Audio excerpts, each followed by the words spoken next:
ओम अज्ञानतिमिरान्धस्य ज्ञानाञ्जनशलाकया चक्षुरुन्मीलितं येन तस्मै श्रीगुरवे नमः। नमः ओं विष्णुपादाय कृष्णप्रेष्ठाय भूतले श्रीमते भक्तिवेदान्तस्वामिनिति नाम्ने। नमस्ते सारस्वते देवे गौरवाणी प्रचारिणे निर्विशेषशून्यवादि पाश्चात्यदेशतारिणे। जय श्री कृष्ण चैतन्य प्रभु नित्यानंद श्री अद्वैत गदाधर श्रीवासादि गौरभक्तवृंद। हरे कृष्ण कृष्ण कृष्ण हरे हरे, हरे राम राम राम हरे हरे। ಎಲ್ಲರಿಗೂ ಮತ್ತೊಮ್ಮೆ ಸ್ವಾಗತ ಇವತ್ತಿನ ಚರ್ಚೆಗೆ. ಕಳೆದ ಸೋಮವಾರದಂದು ನಾವು ರಾಮಾಯಣದ ಚರ್ಚೆಯನ್ನ ಮಾಡ್ತಾ ಇದ್ವಿ. ವಿಶೇಷವಾಗಿ ಹೇಗೆ ರಾಮ, ಲಕ್ಷ್ಮಣ, ಭರತ, ಶತ್ರುಘ್ನ ಈ ನಾಲ್ವರ ಜನ್ಮದ ರಹಸ್ಯ ಏನು ಅದರ ಬಗ್ಗೆ ಚರ್ಚೆ ಮಾಡಿ, ನಂತರ ವಿಶ್ವಾಮಿತ್ರರ ಜನ್ಮದ ರಹಸ್ಯ ಏನಿತ್ತು ಮತ್ತು ವಿಶ್ವಾಮಿತ್ರರು ವಸಿಷ್ಠರ ಜೊತೆಗೆ ಯಾವ ಒಂದು ಸಂದರ್ಭದಲ್ಲಿ ಅವರ ವೈರತ್ವ ಅನ್ನೋದು ಸ್ಥಾಪಿತವಾಯಿತು ಮತ್ತು ಅದು ಹೇಗೆ ಬೆಳೀತು, ಮತ್ತೆ ಕೊನೆಗೆ ವಸಿಷ್ಠರ ಮುಖದಿಂದಲೇ ಅವರು ಬ್ರಹ್ಮರ್ಷಿ ಎಂಬಂತಹ ಒಂದು ಸ್ತರವನ್ನ ತಲುಪ್ತಾರೆ. ರಾಜರ್ಷಿ ಆದಂತಹವರು ಬ್ರಹ್ಮರ್ಷಿ ಆಗ್ತಾರೆ, ಅಂದ್ರೆ ಒಬ್ಬ ಬ್ರಾಹ್ಮಣನ ಒಂದು ಸ್ತರವನ್ನ ಅವರು ತಲುಪ್ತಾರೆ. ಇದ್ರ ಬಗ್ಗೆ ಎಲ್ಲ ನಾವು ಆಗ್ಲೇ ಚರ್ಚೆಯನ್ನ ಮಾಡಿದ್ದೀವಿ.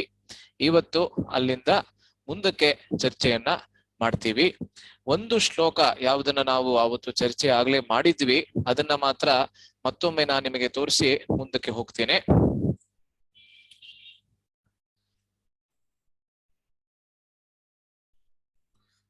ಅದರಿಂದ ಈ ಶ್ಲೋಕವನ್ನ ಅವತ್ತು ನಾವು ಚರ್ಚೆಯನ್ನ ಮಾಡ್ತಾ ಇದ್ವಿ. ಸರಾಜ್ಞ ದರ್ಶನಾಕಾಂಕ್ಷಿ ದ್ವಾರಾಧ್ಯಕ್ಷ ಅನುವಾಚ ಶೀಘ್ರಮಾಖ್ಯಾತ ಮಾಂ ಪ್ರಾಪ್ತಂ ಕೌಶಿಕಂ ಗಾಧಿನ ಸುತಂ. ಇದಕ್ಕಿಂತ ಮುಂಚಿತವಾಗಿ ದಶರಥ ಮಹಾರಾಜರು ರಾಮ ಅವನ ಮದುವೆಯ ವಿಚಾರವಾಗಿ, ಅವನ ವಿವಾಹದ ವಿಚಾರವಾಗಿ ಚರ್ಚೆಯನ್ನ ಮಾಡ್ತಾ ಇರ್ತಾರೆ. ಯಾರ ಜೊತೆಗೆ ಅಂದ್ರೆ ಅವರ ಮಂತ್ರಿಗಳ ಜೊತೆಗೆ. ಅವರ ಮಂತ್ರಿಗಳಲ್ಲಿ ಪ್ರಮುಖವಾದಂತಹ ಮಂತ್ರಿಗಳು 8 ಜನರು ಏನಿದ್ರು ಅವ್ರ ಬಗ್ಗೆ ಆಗಲೇ ನಾವು ವ್ಯಾಖ್ಯಾನವನ್ನ ನೋಡಿದ್ವಿ ಆಗ್ಲೇ. ಆದ್ದರಿಂದ ಅವರ ಜೊತೆಗೆ ಚರ್ಚೆಯನ್ನ ಮಾಡ್ತಾ ಇದ್ದಾರೆ ದಶರಥ ಮಹಾರಾಜರು. ಏನಂದ್ರೆ ರಾಮನ ವಿವಾಹದ ವಿಚಾರವಾಗಿ. ರಾಮನಿಗೆ ಇವಾಗ ಎಷ್ಟು ವರ್ಷದ ವಯಸ್ಸಂದ್ರೆ 12 ವರ್ಷ ವಯಸ್ಸು. ಆದ್ರೆ ಆಗಿನ ಕಾಲದಲ್ಲಿ ಈ ರೀತಿಯಾದಂತಹ ಪದ್ಧತಿ ಇತ್ತು. ಆದ್ದರಿಂದ ಅದರ ಬಗ್ಗೆ ಚರ್ಚೆಯನ್ನ ಮಾಡ್ತಾ ಇದ್ರು. ಅದೇ ಕ್ಷಣದಲ್ಲಿ ವಿಶ್ವಾಮಿತ್ರರು ಅಲ್ಲಿಗೆ ಬರ್ತಾರೆ ಎಂಬುದರ ಬಗ್ಗೆ ನಾವು ನೋಡ್ತಾ ಇದ್ವಿ ಅಲ್ವಾ. ಶೀಘ್ರಮಾಖ್ಯಾತ ಮಾಂ ಪ್ರಾಪ್ತಂ ಕೌಶಿಕಂ ಗಾಧಿನ ಸುತಂ. ನಾಳೆ ವಿಶೇಷವಾಗಿ ಎಲ್ಲರಿಗೂ ಗೊತ್ತಿರೋ ತರಹ ಒಂದು ವಿಶೇಷವಾದಂತಹ ದಿವಸ ಬಲರಾಮ ಜಯಂತಿ ಅಲ್ವಾ. ಆ ಬಲರಾಮ ಜಯಂತಿಯ ಪ್ರಯುಕ್ತವಾಗಿ ನಾವು ರಾಮನ ಬಗ್ಗೆ ಚರ್ಚೆಯನ್ನ ಮಾಡ್ತಾ ಇದ್ದೀವಿ. ಏಕೆಂದ್ರೆ ರಾಮ ಎಂಬಂತಹ ವ್ಯಕ್ತಿ ಯಾರಿದ್ದಾನೆ, ಅವನ ತಮ್ಮನಾದಂತಹ ಲಕ್ಷ್ಮಣ, ಆ ಲಕ್ಷ್ಮಣನೇ ಮತ್ತೊಮ್ಮೆ ಅವತಾರವನ್ನ ಎತ್ತಿ ಬಲರಾಮನಾಗಿ ಬರ್ತಾನೆ ಅಲ್ವಾ. ಒಮ್ಮೆ ಗೋವಿಂದ ಪ್ರಭುಗಳು, ಬಾಂಬೆನಲ್ಲಿ ಇರ್ತಕ್ಕಂಥ ಚೌಪಾಟಿಯಲ್ಲಿ ಇರ್ತಕ್ಕಂಥ ಗೋವಿಂದ ಪ್ರಭುಗಳು ಯಾರಿದ್ದಾರೆ ಅವರು ಹೇಳ್ತಾ ಇದ್ರು, ಅವರು ಬಹಳ ಚೆನ್ನಾಗಿ ವಿವರಿಸ್ತಾ ಇದ್ರು ಈ ಬಲರಾಮ ತತ್ವ ಅಥವಾ ಲಕ್ಷ್ಮಣನ ತತ್ವ.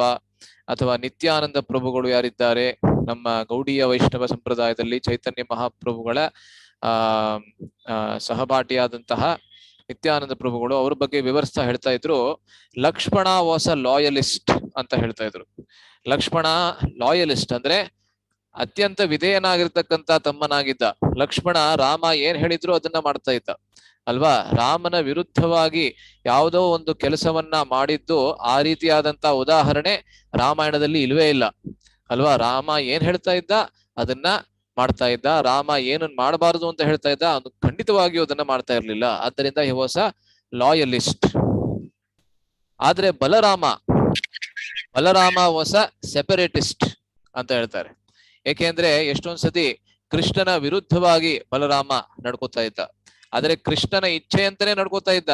ಆದ್ರೆ ಬಾಹ್ಯ ದೃಷ್ಟಿಯಿಂದ ನೋಡಿದ್ರೆ ಕೃಷ್ಣನ ವಿರುದ್ಧವಾಗಿ ನಡ್ಕೋತಾ ಇದ್ದ. ಗೌರ ಗೋವಿಂದ ಸ್ವಾಮಿ ಮಹಾರಾಜರು ಒಂದು ದೊಡ್ಡ ಆರ್ಟಿಕಲ್ ಬರೆದಿದ್ರು. ಬಲರಾಮ ಏನಕ್ಕೆ ದುರ್ಯೋಧನನ ಗುರುವಾದ ಎಂಬಂತಹ ಒಂದು ಅದ್ಭುತವಾದಂತಹ ಒಂದು ಲೇಖನವನ್ನ ಬರೆದಿದ್ದಾರೆ. ನಿಮ್ಗೆ ಸಮಯ ಸಿಕ್ಕಿದಾಗ ಅಲ್ಲಿ ನೀವು ಇಂಟರ್ನೆಟ್ ಅಲ್ಲಿ ಹುಡುಕ್ಬೋದು, ತುಂಬಾ ಚೆನ್ನಾಗಿದೆ ಅದು. ಅದರಿಂದ ಬಲರಾಮ ವಾಸ್ ಅ ಸೆಪರೇಟಿಸ್ಟ್, ಆದ್ರೆ ನಿತ್ಯಾನಂದ ಪ್ರಭು ವಾಸ್ ಅನ್ ಎಕ್ಸ್ಟ್ರೀಮಿಸ್ಟ್ ಅಂತ ಹೇಳ್ತಾ ಇದ್ರು. ಎಕ್ಸ್ಟ್ರೀಮಿಸ್ಟ್ ಅಂದ್ರೆ ತೀವ್ರವಾದಿ ಅಲ್ಲ. ತೀವ್ರವಾದಿಗಳು ಅವ್ರಿಗೂ ನಾವು ಕೂಡ ಎಕ್ಸ್ಟ್ರೀಮಿಸ್ಟ್ ಅಂತ ಹೇಳ್ತೀವಿ. ಆದ್ರೆ ಇಲ್ಲಿ ಎಕ್ಸ್ಟ್ರೀಮಿಸ್ಟ್ ಅಂದ್ರೆ ಏನು ಅಂದ್ರೆ ತಮ್ಮ ಕರುಣೆಯನ್ನ ತೋರಿಸೋದಕ್ಕೆ ಯಾವ ಒಂದು ಸ್ತರಕ್ಕೆ ಹೋಗೋದಕ್ಕೂ ಅವರು ನಾಚುವುದಿಲ್ಲ ಎಂಬಂತಹ ಅದ್ಭುತವಾಗಿ ಅವ್ರು ಹೇಳ್ತಾ ಇದ್ರು.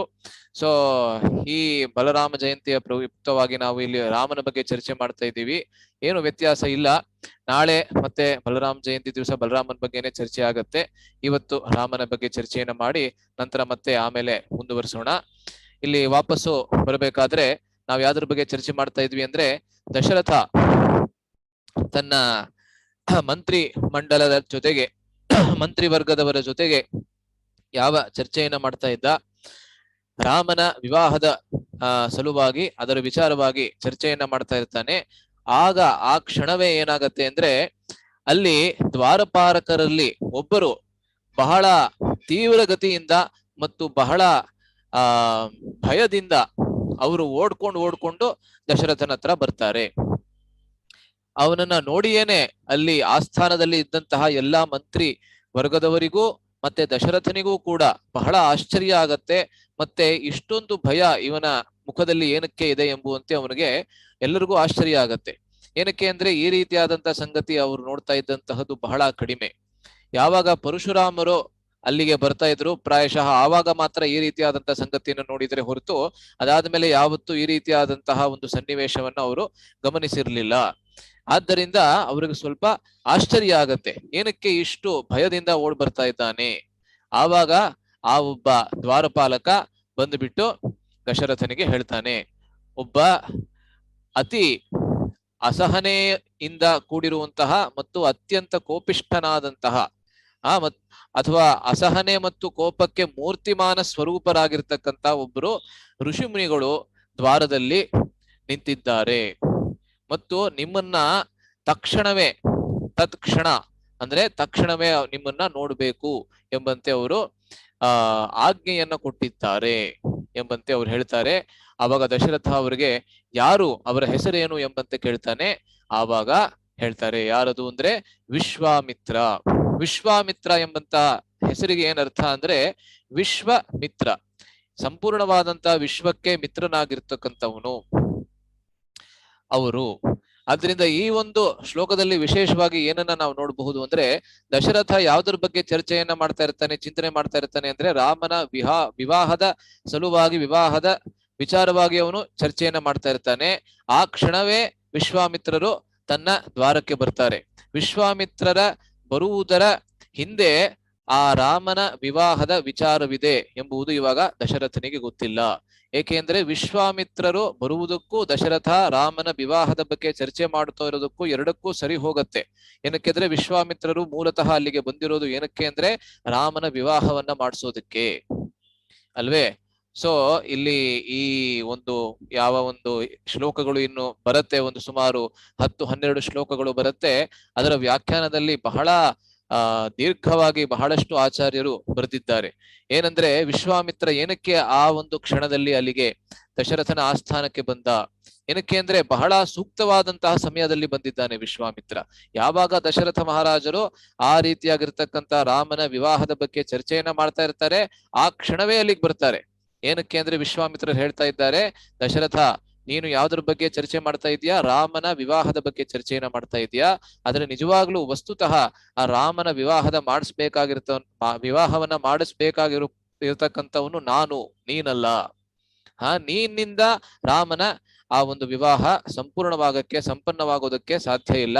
ಅದನ್ನ ಮಾಡಿಸ್ಬೇಕಾಗಿರುವಂತವನು ನಾನು ಎಂಬಂತೆ ಅಲ್ಲಿ ಹೇಳೋದಕ್ಕೆ ಅದೇ ಕ್ಷಣದಲ್ಲಿ ವಿಶ್ವಾಮಿತ್ರರು ಬರ್ತಾರೆ. ಆದ್ದರಿಂದ ವಿಶ್ವಾಮಿತ್ರರು ವಿಶ್ವಕ್ಕೆ ಮಿತ್ರರು. ಅವರನ್ನ ನೋಡಿದ್ರೆ ಬಹಳ ಕೋಪಿಷ್ಠರು, ಬಹಳ ಅಸಹನೆ ಉಳ್ಳಂತಹವರು ಅಂತ ಕಾಣಬಹುದು ಅಷ್ಟೇನೆ. ಆದ್ರೆ ನಿಜವಾಗ್ಲೂ ಅವರು ಎಲ್ಲರಿಗೂ ಕೂಡ ಮಿತ್ರರು, ಎಲ್ಲರಿಗೂ ಕೂಡ ಅವರು ಸ್ನೇಹಿತರು ಎಂಬಂತೆ ಅಲ್ಲಿ ಬಹಳಷ್ಟು ಆಚಾರ್ಯರು ಬರೀತಾರೆ. ಮತ್ತೊಂದು ಏನನ್ನ ಬರೀತಾರೆ ಅಂದ್ರೆ ವಿಶೇಷವಾಗಿ ಭಾರತೀಯ ವೈದಿಕ ಪದ್ಧತಿಯಲ್ಲಿ 16 ಸಂಸ್ಕಾರಗಳು ಅಂತ ಇದೆ. ಷೋಡಶ ಸಂಸ್ಕಾರ ಅಲ್ವಾ. ಜನ್ಮದಿಂದ ಮೃತ್ಯುವವರೆಗೆ, ಜನ್ಮದಿಂದ ಅಲ್ಲ, ಜನ್ಮಕ್ಕೆ ಮುಂಚಿಂದಲೂ ಕೂಡ ಗರ್ಭಾಧಾನ ಸಂಸ್ಕಾರದಿಂದ ಏನು ಶುರುವಾಗತ್ತೆ ಪ್ರಭುಪಾದರು ಹೇಳೋ ತರಹ ಅಲ್ಲಿಂದ ಅಂತ್ಯ ಸಂಸ್ಕಾರದವರೆಗೆ 16 ಸಂಸ್ಕಾರಗಳನ್ನ ಮಾಡಬೇಕು. ಅದರಲ್ಲಿ ವಿಶೇಷವಾಗಿರ್ತಕ್ಕಂಥ ಸಂಸ್ಕಾರಗಳು ಅಂದ್ರೆ ಗರ್ಭಾಧಾನ ಸಂಸ್ಕಾರ ಮೊದಲನೇದು. ಯಾವಾಗ ತಾಯಿಯ ಗರ್ಭದಲ್ಲಿ ಮಗುವಿರುತ್ತೆ ಆವಾಗಲೇ ಒಂದು ಸಂಸ್ಕಾರವನ್ನ ಹೊರಬರುವಂತಹ ಮಗುವಿಗೆ ಒಳ್ಳೆ ಸಂಸ್ಕಾರ ಮತ್ತು ಸಂಸ್ಕೃತಿ ಇರಬೇಕು ಅಂತ ಆ ರೀತಿಯಾಗಿರ್ತಕ್ಕಂಥ ಸಂಸ್ಕಾರವನ್ನ ಮಾಡೋದು. ಅದಾದ ಮೇಲೆ ಬರುವಂತಹ ಮಧ್ಯದಲ್ಲಿ ಬಹಳಷ್ಟು 2-3 ಸಂಸ್ಕಾರಗಳು ಬರುತ್ತೆ. ಆದ್ರೂ ಕೂಡ ನಾಮಕರಣ ಸಂಸ್ಕಾರ ಏನಿದೆ ಅದು ಬಹಳ ಮುಖ್ಯವಾದಂತಹ ಸಂಸ್ಕಾರ. ಏನಕ್ಕೆ ಅಂದ್ರೆ ಜ್ಯೋತಿಷ್ ಶಾಸ್ತ್ರದ ಪ್ರಕಾರ ಆ ಮಗುವಿನ ಗುಣಗಳನ್ನ ನೋಡಿ ವಸ್ತುತಃ ಅದಕ್ಕೆ ಹೆಸರನ್ನ ಇಡಬೇಕು ಅಂತ ವೈದಿಕ ಪದ್ಧತಿ ಅಲ್ವೇ. ಇವಾಗ ಏನ್ ಬೇಕಾದ್ರೂ ಹೆಸರು ಇಡುವಂತಹ ಒಂದು ಕಾಲ ಇದು. ಅಥವಾ ನಿಜವಾದಂತಹ ವಸ್ತುತಃ ಚೆನ್ನಾಗಿರುವಂತಹ ವೈದಿಕ ಹೆಸರನ್ನ ಇಟ್ರು ಕೂಡ ಅದನ್ನ ಬೇರೆ ಯಾವುದೋ ಹೆಸರನ್ನಾಗಿ ಮಾಡ್ಕೊಂಡ್ ಬಿಡ್ತಾರೆ ಅಲ್ವಾ. ಅಜಾಮಿಲ ಉಪಾಖ್ಯಾನ ಏನಿದೆ ಶ್ರೀಮದ್ ಭಾಗವತದ 6ನೇ ಸ್ಕಂದದಲ್ಲಿ ತಾವೆಲ್ಲರೂ ಕೇಳಿರ್ತೀರಾ ಅಂತ ನನಗೆ ಗೊತ್ತಿದೆ ನಿಶ್ಚಿತವಾಗಿಯೂ ಕೂಡ. ಆ ವೃತ್ತಾಂತದಲ್ಲಿ ಅಜಾಮಿಲ ಎಷ್ಟೇ ಕೆಳಗೆ ಬಿದ್ದಿದ್ರು ಕೂಡ ಅವನು ಬಹಳ ಮುಖ್ಯವಾದಂತಹ ಒಂದು ಸತ್ಕಾರ್ಯವನ್ನ ಮಾಡ್ದ. ಏನು ಅಂದ್ರೆ ತನ್ನ ಮಗನಿಗೆ ನಾರಾಯಣ ಎಂಬಂತಹ ಹೆಸರನ್ನ ಇಟ್ಟ. ಅಷ್ಟು ಮಾತ್ರ ಅಲ್ಲ, ಅವನ ಮಗನನ್ನ ನಾರಾಯಣ ಅಂತ ಹೆಸರು ಇಟ್ಟದಲ್ದೆ ಅವನ ಮಗನನ್ನ ಹೇಗೆ ಕೂಗ್ತಾ ಇದ್ದ ಅಂದ್ರೆ ನಾರಾಯಣ ಅಂತಾನೆ ಕೂಗ್ತಾ ಇದ್ದ. ನಾರಾಯಣನ ಶಾರ್ಟ್ ಫಾರ್ಮ್ ಆಗಿ ನರ ಆತರ ಎಲ್ಲ ಕೂಗ್ತಾ ಇರ್ಲಿಲ್ಲ. ಏನಂತ ಕೂಗ್ತಾ ಇದ್ದ? ನಾರಾಯಣ ಅಂತಾನೆ ಕೂಗ್ತಾ ಇದ್ದ. ಇತ್ತೀಚೆಗೆ ಮಕ್ಕಳಿಗೆ ಒಳ್ಳೊಳ್ಳೆ ಹೆಸರನ್ನ ಇಟ್ರು ಕೂಡ ಅವ್ರನ್ನ ಚಿಂಟು ಪಿಂಟು ಅಂತಾರೆಲ್ಲ ಕೂಗ್ತಾರೆ ಅಲ್ವಾ. ಒಳ್ಳೆ ವೈದಿಕ ಹೆಸರು. ಇವಾಗ ನಾರದ ಅಂತ ಒಂದ್ ಹೆಸರು ಇರ್ಬೋದು, ಅಥವಾ ಮತ್ತೊಬ್ಬನಿಗೆ ಅಚ್ಯುತ ಅಂತ ಒಂದ್ ಹೆಸರು ಇರ್ಬೋದು, ಅವನಿಗೆ ಅಚಿ ಏನೇನೋ ಈ ರೀತಿ ಎಲ್ಲ ಹೆಸರನ್ನು ಕೂಗ್ತಾರೆ. ಆದ್ರೆ ಅಜಾಮಿಲ ಅವನು ಏನು ಒಂದು ಸತ್ಕಾರ್ಯವನ್ನ ಮಾಡಿದ್ದು ಅಂದ್ರೆ ಬರೀ ಅವನ ಮಗನಿಗೆ ನಾರಾಯಣ ಅಂತ ಎಂಬಂತಹ ಹೆಸರನ್ನ ಇಟ್ಟಿದ್ ಮಾತ್ರ ಅಲ್ಲ, ಅವನ ಮಗನನ್ನ ಹೇಗೆ ಸಂಬೋಧನೆ ಮಾಡ್ತಾ ಇದ್ದ ಅಂದ್ರೆ ನಾರಾಯಣ ಎಂಬಂತೆ ಸಂಬೋಧನೆ ಮಾಡ್ತಾ ಇದ್ದ. ಅದು ಅವನು ಮಾಡಿದಂತಹ ಸತ್ಕಾರ್ಯ, ಅದರಿಂದಲೇ ಅವನ ಉನ್ನತಿಗೆ ಕಾರಣವಾಯಿತು ಎಂಬಂತೆ ಅಲ್ಲಿ ನೋಡಬಹುದು. ಅದೇ ರೀತಿ ಇಲ್ಲಿ ನಾಮಕರಣ ಸಂಸ್ಕಾರವನ್ನ ರಾಮ, ವಿಶೇಷವಾಗಿ ರಾಮನಿಗೆ ಅಥವಾ 4ವರಿಗೂ ಕೂಡ ಮಾಡಿದ್ಯಾರು? ಬಹಳ ಸರಳವಾದಂತಹ ಪ್ರಶ್ನೆ. ಯಾರು ಮಾಡಿದ್ದು ನಾಮಕರಣ ಸಂಸ್ಕಾರವನ್ನ ಈ 4ವರಿಗೂ ಕೂಡ? ವಸಿಷ್ಠರು. ವಸಿಷ್ಠರು ಅಲ್ವಾ. ಅದರ ಬಗ್ಗೆ ನಾವಾಗ್ಲೇ ಚರ್ಚೆ ಮಾಡಿದ್ವಿ, ಬಹಳ ದೀರ್ಘವಾಗಿ ಚರ್ಚೆ ಮಾಡಿದ್ವಿ. ಒಂದೊಂದು ಹೆಸರಿಗೂ ಏನರ್ಥ ಮತ್ತು ಏನಕ್ಕೆ ಅವರ ಗುಣಕ್ಕೆ ತಕ್ಕಂತೆ ಅವರಿಗೆ ಯಾವ ರೀತಿಯಾಗಿರ್ತಕ್ಕಂತಹ ಹೆಸರನ್ನ ಇಟ್ಟಿದ್ದಾರೆ ಎಂಬುವಂತೆ ನಾವು ಚರ್ಚೆ ಆಗ್ಲೇ ಮಾಡಿದ್ವಿ. ಆದ್ರಿಂದ ವಿಶ್ವಾಮಿತ್ರರು ಯೋಚಿಸಿದ್ರಂತೆ ಏನಂದ್ರೆ ಈ ರಾಮ, ಲಕ್ಷ್ಮಣ, ಭರತ, ಶತ್ರುಘ್ನರಿಗೆ, ವಿಶೇಷವಾಗಿ ರಾಮನಿಗೆ ನಾಮಕರಣ ಸಂಸ್ಕಾರ ಏನೋ ಮಾಡಿದ್ದು ವಸಿಷ್ಠರು. ಆದ್ರೆ ಅದಕ್ಕಿಂತಲೂ ಶ್ರೇಯವಾಗಿರ್ತಕ್ಕಂಥ ಕಾರ್ಯ ಏನಿದೆ, ರಾಮನ ವಿವಾಹ ಅನ್ನೋದು ಏನು ಒಂದು ಸಂಸ್ಕಾರ ಇದೆ, ವಿವಾಹ ಸಂಸ್ಕಾರ ಅನ್ನೋದು ಬಹಳ ಮುಖ್ಯವಾದಂತಹ ಸಂಸ್ಕಾರ. ಅದನ್ನ ಮಾಡುವಂತಹ ಶ್ರೇಯ ನಾನು ಅವರಿಗೆ ಮತ್ತೆ ಕೊಡೋದಿಲ್ಲ, ಅಥವಾ ಅವರು ಆ ಶ್ರೇಯವನ್ನ ಅವರು ತೆಗೆದುಕೊಳ್ಳೋದಕ್ಕೆ ನಾನು ಮತ್ತೆ ಬಿಡೋದಿಲ್ಲ, ಮತ್ತೆ ಅವರು ತೆಗೆದುಕೊಳ್ಳೋದಕ್ಕೆ ನಾನು ಬಿಡೋದಿಲ್ಲ, ನಾನು ಆ ಶ್ರೇಯವನ್ನ ದೋಚ್ಕೊಂಡ್ಬಿಡ್ತೀನಿ. ಆ ರೀತಿ ಆಚಾರ್ಯರೆಲ್ಲ ಅಲ್ಲಿ ವ್ಯಾಖ್ಯಾನವನ್ನ ಬರೀತಾರೆ. ಏನಂದ್ರೆ ವಸಿಷ್ಠರು ಮತ್ತು ವಿಶ್ವಾಮಿತ್ರರ ನಡುವೆ ಇದ್ದಂತಹ ವೈರತ್ವ ಬಹಳ ಹೆಚ್ಚಿನದು. ಮಹಾಭಾರತದಲ್ಲಿ ಒಂದು ಪ್ರಸಂಗ ಬರುತ್ತೆ, ಅದನ್ನ ಹೇಳ್ತೀನಿ ಕೇಳಿ. ಅವರಿಬ್ಬರ ನಡುವೆ ಇದ್ದಂತಹ ವೈರತ್ವ ಎಲ್ಲಿಯ ಮಟ್ಟಿಗೆ ಇತ್ತು ಎಂಬಂತೆ ಅಲ್ಲಿ ಒಬ್ರು ಆಚಾರ್ಯರು ಬರೀತಾರೆ. ಯಾವಾಗ ಪಂಚಪಾಂಡವರ ಜನ್ಮವಾಗತ್ತೆ ಅಲ್ವಾ, ಮೊದಲು ಯುಧಿಷ್ಠಿರ ಮಹಾರಾಜರ ಜನ್ಮವಾಗತ್ತೆ. ಯಮರಾಜ ಅಥವಾ ಧರ್ಮ ಎಂಬಂತ ಯಾರು ಮೂರ್ತಿಮಾನ ಸ್ವರೂಪ ಇದ್ದಾರೆ ಅವರ ಮಗನಾಗಿ ಯುಧಿಷ್ಠಿರ ಮಹಾರಾಜರು ಹುಡ್ತಾರೆ. ನಂತರ ವಾಯುಪುತ್ರನಾಗಿ ಭೀಮ ಹುಡ್ತಾನೆ. ನಂತರ ಇಂದ್ರನಿಂದ ಯಾರು ಹುಡ್ತಾರೆ? ಅರ್ಜುನ ಹುಡ್ತಾನೆ. ಆ ಅರ್ಜುನ ಹುಟ್ಟುವಾಗ, ಅರ್ಜುನನ ಜನ್ಮವಾಗಬೇಕಾದ್ರೆ ಅಲ್ಲಿ ಆ ಒಂದು ಕ್ಷೇತ್ರದಲ್ಲಿ ಎಲ್ಲ ವಿಶೇಷವಾದಂತಹ ಋಷಿಮುನಿಗಳು ಕೂಡ ಅಲ್ಲಿಗೆ ಬಂದ್ರಂತೆ. ಏಕೆಂದ್ರೆ ಅರ್ಜುನ ಬಹಳ ವೀರ, ಇವನು ಮುಂದಕ್ಕೆ ಹೋಗಿ ಬಹಳ ದೊಡ್ಡ ವೀರನಾಗ್ತಾನೆ. ಆದ್ದರಿಂದ ಅವನ ದರ್ಶನವನ್ನ ಮಾಡೋದಕ್ಕೆ ಎಲ್ಲಾ ಋಷಿಮುನಿಗಳು ಕೂಡ ಅಲ್ಲಿಗೆ ಬಂದರಂತೆ. ವ್ಯಾಸರು ಬರೀತಾರೆ ಅಲ್ಲಿ, ಕಾಶ್ಯಪ ವಸಿಷ್ಠೋ ಜಮದಗ್ನಿರ್ ವಿಶ್ವಾಮಿತ್ರ ಅಂತ ಒಂದು ಶ್ಲೋಕ ಬರುತ್ತೆ ಇಲ್ಲಿ ಮಹಾಭಾರತದಲ್ಲಿ. ಏನಂತ ಬರುತ್ತೆ ಅಂದ್ರೆ ಕಾಶ್ಯಪ ವಸಿಷ್ಠೋ ಜಮದಗ್ನಿರ್ ವಿಶ್ವಾಮಿತ್ರ ಅಂತ ಒಂದು ಶ್ಲೋಕ ಬರುತ್ತೆ. ಸೊ ಇಲ್ಲಿ ಈ ಶ್ಲೋಕದ ವ್ಯಾಖ್ಯಾನದಲ್ಲಿ ಏನು ಒಬ್ರು ಆಚಾರ್ಯರು ಏನ್ ಬರೀತಾರೆ ಅಂದ್ರೆ, ವಿಶೇಷವಾಗಿ ಈ ರೀತಿಯಾಗಿ ಒಂದು ಸೂಚಿಯನ್ನ ಕೊಡ್ಬೇಕಾದ್ರೆ, ಒಂದು ಲಿಸ್ಟ್ ಕೊಡ್ಬೇಕಾದ್ರೆ, ವಿಶೇಷವಾಗಿ ವೈದಿಕ ಪದ್ಧತಿಯ ಪ್ರಕಾರ, ವಿಶೇಷವಾಗಿ ಸಂಸ್ಕೃತದ ವ್ಯಾಕರಣದ ಪ್ರಕಾರ, ಯಾವಾಗ ನೀವು ಒಂದು ಲಿಸ್ಟ್ ಅನ್ನ ಕೊಡ್ತೀರಾ, ಒಂದು ಸೂಚಿಯನ್ನ ಕೊಡ್ತೀರಾ, ಅದು ಯಾವಾಗ್ಲೂ ಅಕ್ಷರಾನುಕ್ರಮದಲ್ಲಿ ಇರಬೇಕು. ಅಂದ್ರೆ it should be in alphabetical order ಅಲ್ವಾ? ಅದು ಇಂಗ್ಲಿಷ್ ನಲ್ಲೂ ಇದೆ, ಎಲ್ಲಾ ಭಾಷೆಯಲ್ಲೂ ಇದೆ, ಸಂಸ್ಕೃತದಲ್ಲಿ ವಿಶೇಷವಾಗಿ ಇದೆ. ಆದ್ರೆ ಆ ಅನುಕ್ರಮ ಇಲ್ಲಿ ಬಂದಿಲ್ಲ. ನೀವು ನೋಡ್ಬೋದು ಅಲ್ಲಿ ಕಾಶ್ಯಪ ವಸಿಷ್ಠೋ ಜಮದಗ್ನಿರ್ ವಿಶ್ವಾಮಿತ್ರ. ವಸಿಷ್ಠ ಮತ್ತೆ ವಿಶ್ವಾಮಿತ್ರರ ನಡುವೆ ಜಮದಗ್ನಿ ಅಂತ ಒಂದು ಶಬ್ದ ಬಂದಿದೆ. ಸೊ ಕ ಖ ಗ ಗ ಜ್ಞ ಜ ಚ ಚ ಜ ಜ ಜ್ಞ ಅಂತ ಬರುತ್ತಲ್ಲ. ಸೊ ವಾ ಅನ್ನೋದು ಯಾರ ಲಾಭ ಕೊನೆಗೆ ಬರುತ್ತೆ, ಅದು ಅದರ ಮಧ್ಯದಲ್ಲಿ ಜ ಬರೋದಕ್ಕೆ ಸಾಧ್ಯವಿಲ್ಲ.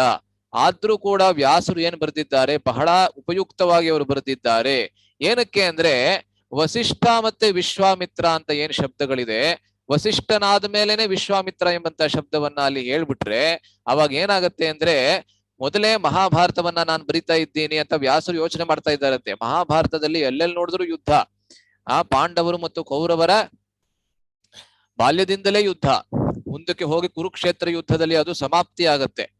ಆದ್ರಿಂದ ಎಲ್ಲೆಲ್ಲಿ ನೋಡಿದ್ರು ಯುದ್ಧ. ಆದ್ರಿಂದ ವಸಿಷ್ಠ ಮತ್ತೆ ವಿಶ್ವಾಮಿತ್ರರ ಶಬ್ದಗಳನ್ನು ಕೂಡ ಅಲ್ಲಿ ಒಟ್ಟಿಗೆ ಇಟ್ಬಿಟ್ರೆ, ನಾನು ಅವರಿಬ್ಬರ ಶಬ್ದ ಏನಿದೆ ಆ ಶಬ್ದಗಳೇ ಯುದ್ಧ ಮಾಡೋದಕ್ಕೆ ಆರಂಭ ಮಾಡ್ಬಿಡುತ್ತೆ.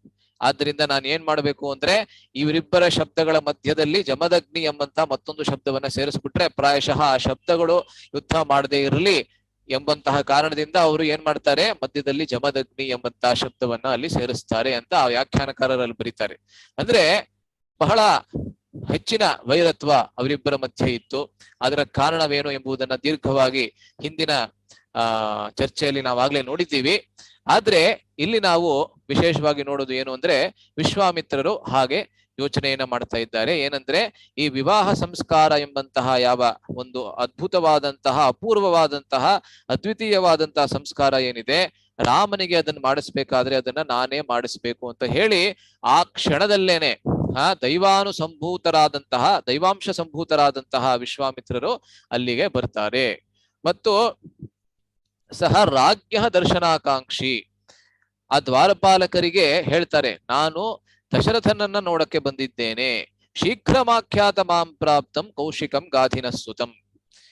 ಅವರು ವಿಶೇಷವಾಗಿ ವಿಶ್ವಾಮಿತ್ರ ಬಂದಿದ್ದಾನೆ ಅಂತ ದಶರಥನಿಗೆ ಹೇಳ್ಬೇಡ, ಆದ್ರೆ ಏನ್ ಹೇಳ್ಬೇಕು ನೀನು ದಶರಥನಿಗೆ ಹೋಗಿ ಅಂದ್ರೆ, ಕೌಶಿಕ ಬಂದಿದ್ದಾನೆ, ಆ ಗಾಧಿ ಸುತ ಬಂದಿದ್ದಾನೆ. ಇದಕ್ಕ ಕಾರಣ ಏನು ಎಂಬುದನ್ನ ನಾವು ಹಿಂದಿನ ಚರ್ಚೆಯಲ್ಲಿ ನೋಡಿದ್ವಿ. ಏನು ಇದಕ್ಕೆ ಕಾರಣ? ವಿಶ್ವಾಮಿತ್ರ ಬಂದಿದ್ದಾನೆ ಅಂತ ಏನಕ್ಕೆ ಅವ್ರು ಹೇಳ್ಬಾರ್ದು? ಕೌಶಿಕ ಬಂದಿದ್ದಾನೆ, ಗಾಧಿ ಸುತ ಅಂತ ಬಂದಿದ್ದಾನೆ ಅಂತ ಅವರ ಪೂರ್ವಾಶ್ರಮದ ಹೆಸರನ್ನ ಏನಕ್ಕೆ ಅಲ್ಲಿ ಪ್ರಯೋಗ ಮಾಡ್ತಾ ಇದ್ದಾರೆ? ಯಾರಾದ್ರೂ ಹೇಳಕ್ಕೆ ಸಾಧ್ಯನಾ? ಇದ್ರ ಬಗ್ಗೆ ಕೊನೆಯದಾಗಿ ಹಿಂದಿನ ಚರ್ಚೆಯಲ್ಲಿ ನಾವು ಚರ್ಚೆ ಮಾಡಿದ್ವಿ, ನೆನಪಿದ್ರೆ ದಯವಿಟ್ಟು ಹೇಳಿ. ರಾಜಮನ ಕುಲದ ಕೌಶಿಕ ರಾಜಮನೆತನದವನು. ಓಕೆ, ರಾಜಮನೆತನದವನ ಅಂದ್ರೆ ಇಲ್ಲಿ ಏನು ಅದಕ್ಕೇನು ವಿಶೇಷ? ರಾಜಮನೆತನದವನು ಹೌದು, ಅದು ಒಪ್ಕೊಳ್ಳೇಬೇಕು. ಆದ್ರೆ ಏನ್ ವಿಶೇಷ ಇಲ್ಲಿ? ಆಯ್ತು, ನಾನು ಹೇಳ್ತೀನಿ. ಏನಕ್ಕೆ ಹೇಳ್ತಾ ಇದ್ದಾನೆ ಅಂದ್ರೆ, ಅವನಿಗೆ ಗೊತ್ತಿದೆ ನಾನು ಏನಕ್ಕೆ ಇಲ್ಲಿ ಬಂದಿರೋದು ಅಂದ್ರೆ ರಾಮನನ್ನ ಕರೆದುಕೊಂಡು ಹೋಗೋದಕ್ಕೆ. ಆದ್ರೆ ದಶರಥ ರಾಮನನ್ನ ಕಳಿಸೋದಕ್ಕೆ ಯಾವುದೇ ರೀತಿಯಾದಂತಹ ಒಂದು ತಂಟೆ ತಕರಾರನ್ನು ಮಾಡಿದ್ರೆ ಅವನಿಗೆ ಗೊತ್ತಿರಬೇಕು ನಾನು ಯಾರು. ಅದೇ ಕೌಶಿಕ, ವಸಿಷ್ಠಾಶ್ರಮವನ್ನ ಯಾವುದನ್ನ ನಾನು ಸುಟ್ಬಿಟ್ಟಿದ್ದೆ ಅದೇ ಕೌಶಿಕ ನಾನು ಬಂದಿದ್ದೇನೆ. ಗಾಧಿ ಸುತ, ನೀನು ಇವಾಗ ರಾಮನನ್ನ ನನ್ನ ಜೊತೆಗೆ ಕಳಿಸ್ತೇ ಹೋದ್ರೆ ಆವಾಗ ನಿನ್ನನ್ನು ಮಾತ್ರ ಅಲ್ಲ, ಅಯೋಧ್ಯೆಯನ್ನೇ ಸುಟ್ಟು ಬೂದಿ ಮಾಡುವಂತಹ ಸಾಮರ್ಥ್ಯ ನನ್ನಲ್ಲಿದೆ ಎಂಬುದನ್ನ ದ್ಯೋತಿಸುವುದಕ್ಕಾಗಿ ಅವನೇನ್ ಮಾಡ್ತಾನೆ, ಗಾಧಿ ಸುತ ಅಥವಾ ಕೌಶಿಕ ಬಂದಿದ್ದಾನೆ ಎಂಬಂತೆ ಅವ್ರಿಗೆ ಹೇಳುವಂತ ಅವನಲ್ಲಿ ಹೇಳ್ತಾನೆ. ಇಷ್ಟನ್ನ ನಾವಾಗ್ಲೇ ನೋಡಿದ್ವಿ. ಇವತ್ತು ಅಲ್ಲಿಂದ ಸ್ವಲ್ಪ ಮುಂದಕ್ಕೆ ಹೋಗೋಣ. ಸೊ ತಚ್ಛ್ರುತ್ವಾ ವಚನಂ ತ್ರಾಸಾದ್ ರಾಜ್ಞೋ ವೇಶ್ಮ ಪ್ರದುದ್ರುವುಹು ಸಂಭ್ರಾಂತ ಮನಸ್ಸ ಸರ್ವೇ ತೇನ ವಾಕ್ಯೇನ ಚೋದಿತಾಹ.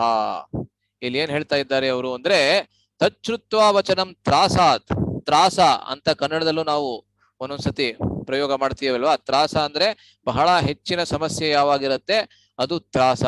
ಆದ್ದರಿಂದ ಆ ತ್ರಾಸದಿಂದ, ಆ ಹೆಚ್ಚಿನ ಒಂದು ಭಯದಿಂದ ತಚ್ಛ್ರುತ್ವ ವಚನಂ ತಸ್ಯ ವೇಶ್ಮ ಪ್ರದದ್ರುವು ರಾಜ್ಯ ವೇಶ್ಮ ಪ್ರದದ್ರುವು ಅಂದ್ರೆ ಬಹಳ ಬಹಳ ತೀವ್ರಗತಿಯಿಂದ ಬಹಳ ವೇಗವಾಗಿ ಅವರು ಆ ದ್ವಾರಪಾಲಕ ಯಾರಿದ್ದ ಅವನು ದಶರಥನ ಆ ಆಸ್ಥಾನಕ್ಕೆ ಬಹಳ ವೇಗದ ಗತಿಯಿಂದ ಹೋದ.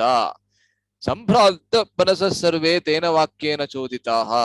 ಮತ್ತು ಅವನು ಅಲ್ಲಿಗೆ ಹೋದಾದ ಮೇಲೆ ದಶರಥ ಯಾವಾಗ ಅವನಿಗೆ ಕೇಳ್ದ ಯಾರು ಬಂದಿದ್ದಾರೆ ಹೇಳು ಅಂತ ಯಾವಾಗ ಕೇಳ್ತಾನೆ, ಆವಾಗ ಅವನು ವಿಶ್ವಾಮಿತ್ರರ ಹೆಸರನ್ನ ಹೇಳ್ತಾನೆ.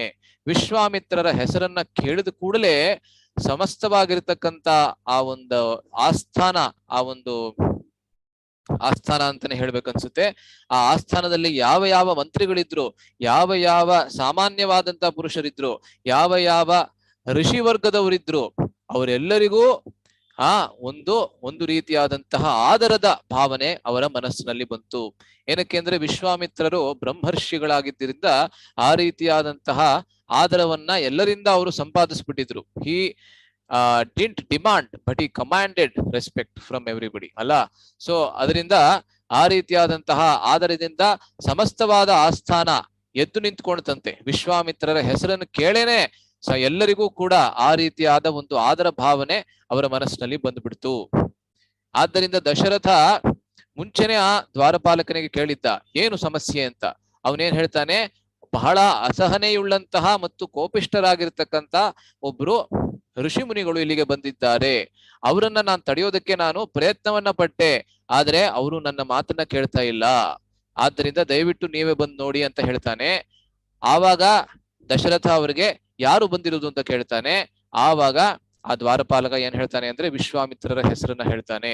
ಈ ಹೆಸರನ್ನ ಕೇಳಿಯೇ ದಶರಥನಿಗೆ ಗೊತ್ತಾಗುತ್ತೆ ಈ ದ್ವಾರಪಾಲಕ ಬಹಳ ದೊಡ್ಡದಾದಂತಹ ಒಂದು ತಪ್ಪನ್ನ ಮಾಡಿದ್ದಾನೆ, ಆ ಒಂದು ಅಪರಾಧವನ್ನೇ ಮಾಡಿದ್ದಾನೆ. ಏನಕ್ಕೆ ಅಂದ್ರೆ ಈ ರೀತಿಯಾಗಿರ್ತಕ್ಕಂಥ ಋಷಿಮುನಿಗಳು ದ್ವಾರಕ್ಕೆ ಬಂದಾಗ ಅವ್ರಿಗೆ ಯಾವುದೇ ರೀತಿಯಾಗಿರ್ತಕ್ಕಂಥ ಅನುಮತಿಯನ್ನ ಕೇಳುವಂತಹ ಅವಶ್ಯಕತೆ ಇರೋದಿಲ್ಲ. ಅವ್ರನ್ನ ಸೀದಾ ನೀನ್ ಏನ್ ಮಾಡ್ಬೇಕು, ನನ್ನ ಆಸ್ಥಾನಕ್ಕೆ ನನ್ನ ಬಳಿ ಕರೆದುಕೊಂಡು ಬರ್ಬೇಕೆ ಹೊರತು ನನಗ್ ಬಂದ್ಬಿಟ್ಟು ಕೇಳಬಾರದು. ಇವ್ರನ್ನ ಕರ್ಕೊಂಡ್ ಬರ್ಬೋದಾ, ಒಳಗ್ ಕರ್ಕೊಂಡ್ ಬರ್ಬೋದಾ, ಇವ್ರನ್ನ ಬೇರೆ ಇನ್ನೊಬ್ರು ಬಂದಿದ್ದಾರೆ ಅವ್ರನ್ನ ಕರ್ಕೊಂಡ್ ಬರ್ಬೋದಾ ಅಂತ ಪ್ರಶ್ನೆಗಳನ್ನ ಕೇಳೋದು ಸೂಕ್ತವಲ್ಲ ಎಂಬುದನ್ನ ಅವನು ದ್ಯೋತಿಸ್ತಾ ಇದ್ದಾನೆ. ಆದ್ದರಿಂದ ದಶರಥನಿಗೂ ಕೂಡ ಆ ಒಂದು ಹೆಸರನ್ನ ಕೇಳಿಯೇ ಅವನಿಗೆ ಅವನ ಮನಸ್ಸಿನಲ್ಲಿ ಬಹಳ ಸಂತೋಷವಾಗತ್ತಂತೆ. ಏನಕ್ಕೆ ಅಂದ್ರೆ ಈಗ ತಾನೇ ರಾಮನ ಆ ಒಂದು ಮದುವೆಯ ವಿಚಾರವಾಗಿ, ವಿವಾಹದ ವಿಚಾರವಾಗಿ ಅವನು ಚರ್ಚೆಯನ್ನ ಮಾಡ್ತಾ ಇದ್ದಾನೆ. ತಕ್ಷಣ ಇಂತಹ ಋಷಿಮುನಿಗಳು ತನ್ನ ಆಸ್ಥಾನಕ್ಕೆ ಯಾವಾಗ ಬರ್ತಾರೆ ಅದು ಒಂದು ಶುಭ ಸಂಕೇತ ಎಂಬುದಾಗಿ ಅವನು ಅಲ್ಲಿ ತೀರ್ಮಾನವನ್ನ ಮಾಡ್ತಾನೆ. ಆದ್ದರಿಂದ ತೇಷಾಂ ತದ್ ವಚನಂ ಶುತ್ವಾ ಸ ಪುರೋಧಾ ಸಮಾಹಿತಃ ಪ್ರತ್ಯುಜ್ಜಗಾಮ ತಂ ಹೃಷ್ಟಃ ಬ್ರಾಹ್ಮಣಂ ಇವ ವಾಸವಃ.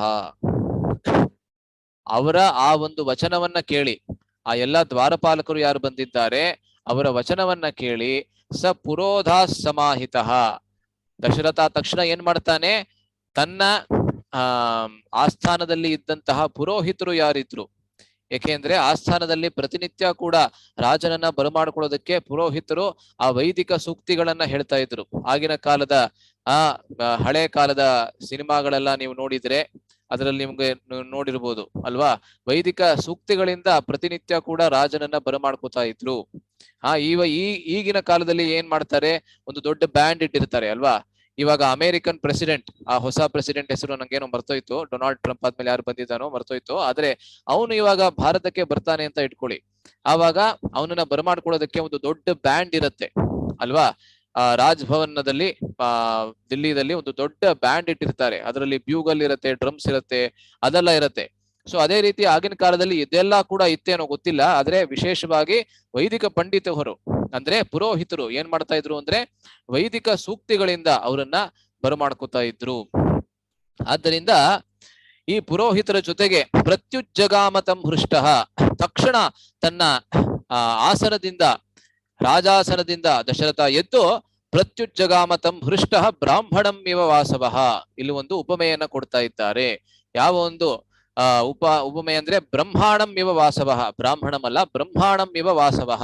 ಬ್ರಹ್ಮಾಣಂ ಅಂದ್ರೆ ಬ್ರಹ್ಮನನ್ನ ಇಂದ್ರ ಹೇಗೆ ಬರಮಾಡ್ಕೋತಾನೆ, ಯಾಕೆಂದ್ರೆ ಬ್ರಹ್ಮಲೋಕ ಎಂಬುದು ಇಂದ್ರಲೋಕಕ್ಕಿಂತ ಉಚ್ಚ ಸ್ತರದಲ್ಲಿ ಇದೆ ಅಲ್ವಾ. ಯಾರ್ಯಾರು ನೀವೆಲ್ಲ ಪ್ರಭುಪಾದರ ಪುಸ್ತಕಗಳನ್ನ ಓದಿದ್ದೀರಾ, ಅಲ್ಲಿ ನಿಮ್ಗೆ ಗೊತ್ತಾಗತ್ತೆ ಈ ಒಂದು ಬ್ರಹ್ಮಾಂಡದಲ್ಲಿ ಎಲ್ಲದಕ್ಕಿಂತ ಉಚ್ಚ ಸ್ತರದಲ್ಲಿ ಇರತಕ್ಕಂತ ಲೋಕವೆಂದರೆ ಬ್ರಹ್ಮಲೋಕ. ಅಲ್ಲಿ ಇರತಕ್ಕಂತಹ ಚತುರ್ಮುಖ ಬ್ರಹ್ಮ ಯಾರಿದ್ದಾನೆ ಅವನು ಎಲ್ಲರಿಗಿಂತ ಮಿಗಿಲಾದಂತಹ ಒಬ್ಬ ಪುರುಷ ಈ ಲೋಕದಲ್ಲಿ. ಆದ್ದರಿಂದ ಆ ಬ್ರಹ್ಮ ಇಂದ್ರಲೋಕಕ್ಕೆ ಏನಾದ್ರೂ ಹೋದ್ರೆ ಆ ಇಂದ್ರ ಹೇಗೆ ದ್ವಾರಕ್ಕೆ ಬಂದು ಆ ಬ್ರಹ್ಮನನ್ನ ಬರಮಾಡ್ಕೋತಾನೆ, ಅದೇ ರೀತಿಯಲ್ಲಿ ದಶರಥ ಎಂಬಂತವನು ವಿಶ್ವಾಮಿತ್ರರನ್ನ ಬರಮಾಡ್ಕೊಳ್ಳೋದಕ್ಕೆ ಆ ದ್ವಾರದ ಕಡೆಗೆ ಹೊಡ್ತಾನೆ. ತಂ ದೃಷ್ಟ್ವಾ ಜ್ವಲಿತಂ ದೀಪ್ತ್ಯ ತಾಪಸಂ ಸಂಶಿತ ವ್ರತಂ ಪ್ರಹೃಷ್ಟವದನೋ ರಾಜ ತಥೋರ್ಘ್ಯಂ ಉಪಹಾರಯತ್. ತಂ ದೃಷ್ಟ ಅವನನ್ನ ನೋಡಿದ ಕೂಡ್ಲೇನೆ, ಅಂದ್ರೆ ವಿಶ್ವಾಮಿತ್ರರನ್ನ ನೋಡಿದ ಕೂಡ್ಲೇನೆ ದಶರಥನಿಗೆ ಹೇಗನ್ಸುತ್ತೆ ಅಂದ್ರೆ ಜ್ವಲಿತಂ ದೀಪ್ತ್ಯ. ಆ ವಿಶ್ವಾಮಿತ್ರರಿಗೆ ವಿಶೇಷಣಗಳನ್ನ ಕೊಡ್ತಾ ಇದ್ದಾರೆ ಇಲ್ಲಿ, ವಿಶೇಷವಾಗಿ ವಾಲ್ಮೀಕಿ ಮುನಿಗಳು. ಜ್ವಲಿತಂ ದೀಪ್ತ್ಯ ಜ್ವಲಿತಂ, ಆ ದೀಪ್ತಿಯಿಂದ, ಆ ಮೈಕಾಂತಿಯಿಂದ, ಆ ಮುಖ ಕಳೆಯಿಂದ, ಮುಖ ತೇಜಸ್ಸಿನಿಂದ ಜ್ವಲಿತವಾದಂತಹ ಒಂದು ಭಾತಿ ಅವರು ಇದ್ರಂತೆ. ಯಾರಂದ್ರೆ ವಿಶ್ವಾಮಿತ್ರರು. ಅವರ ಮೈಯಿಂದ ಯಾವ ರೀತಿಯಾಗಿರ್ತಕ್ಕಂಥ ತೇಜಸ್ಸು ಹೊರ ಹೊಮ್ತಾ ಇತ್ತು ಅಂದ್ರೆ ಅದು ಒಂದು ಅಗ್ನಿಯ ರೂಪದಲ್ಲಿ ಇತ್ತು. ಅಗ್ನಿಯನ್ನ ನೋಡಿ ನಾವು ಹೇಗೆ ಆ ಯಾವೊಂದು ಜ್ವಲನೆ ಹೊರಗ್ ಬರುತ್ತಲ್ಲ, ಅದನ್ನ ನೋಡಿ ಎಲ್ಲರಿಗೂ ಹೇಗೆ ಸ್ವಲ್ಪ ಹೆದರಿಕೆ ಆಗತ್ತೆ. ಮತ್ತು ಅದೇ ರೀತಿಯಲ್ಲಿ ಆ ಚಳಿಗಾಲದಲ್ಲಿ ಅಗ್ನಿಯಿಂದ ನಮಗೆ ಆ ಒಂದು ಸಂತೋಷ ಕೂಡ ಸಿಗತ್ತೆ. ಅದೇ ರೀತಿಯಲ್ಲಿ ವಿಶ್ವಾಮಿತ್ರರನ್ನ ನೋಡಿ ದಶರಥ ಆ ರೀತಿಯಾದಂತಹ ಭಾವನೆಯನ್ನ ಅನುಭವಿಸ್ತಾ.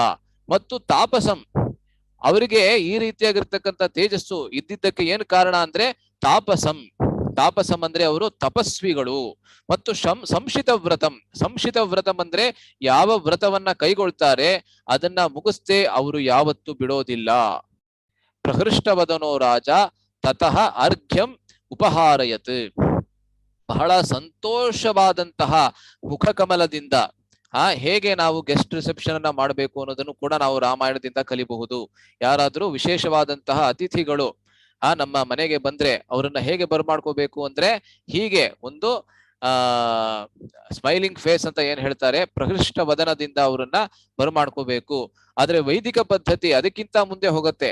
ಅರ್ಘ್ಯಂ ಉಪಹಾರಯತ್. ಅರ್ಘ್ಯಂ ಅಂದ್ರೆ ಅವರಿಗೆ ಅರ್ಘ್ಯವನ್ನ ಕೊಟ್ಟು ಅವರನ್ನ ಬರಮಾಡ್ಕೋಬೇಕು. ಅರ್ಘ್ಯವನ್ನ ಕೊಡೋದು ಒಂದು ಪದ್ಧತಿ. ನೀವೆಲ್ಲ ಹಿಂದಿನ ಕಾಲದ ಮತ್ತೆ ಸಿನಿಮಾಗಳನ್ನ ನೋಡಿದ್ರೆ ನಿಮಗೆ ಗೊತ್ತಾಗಬಹುದು. ಅದೆಲ್ಲ ತೋರಿಸ್ತಾ ಇದ್ರು, ಇತ್ತೀಚೆಗೆಲ್ಲ ಸಿನಿಮಾದಲ್ಲೆಲ್ಲ ತೋರಿಸೋದಿಲ್ಲ.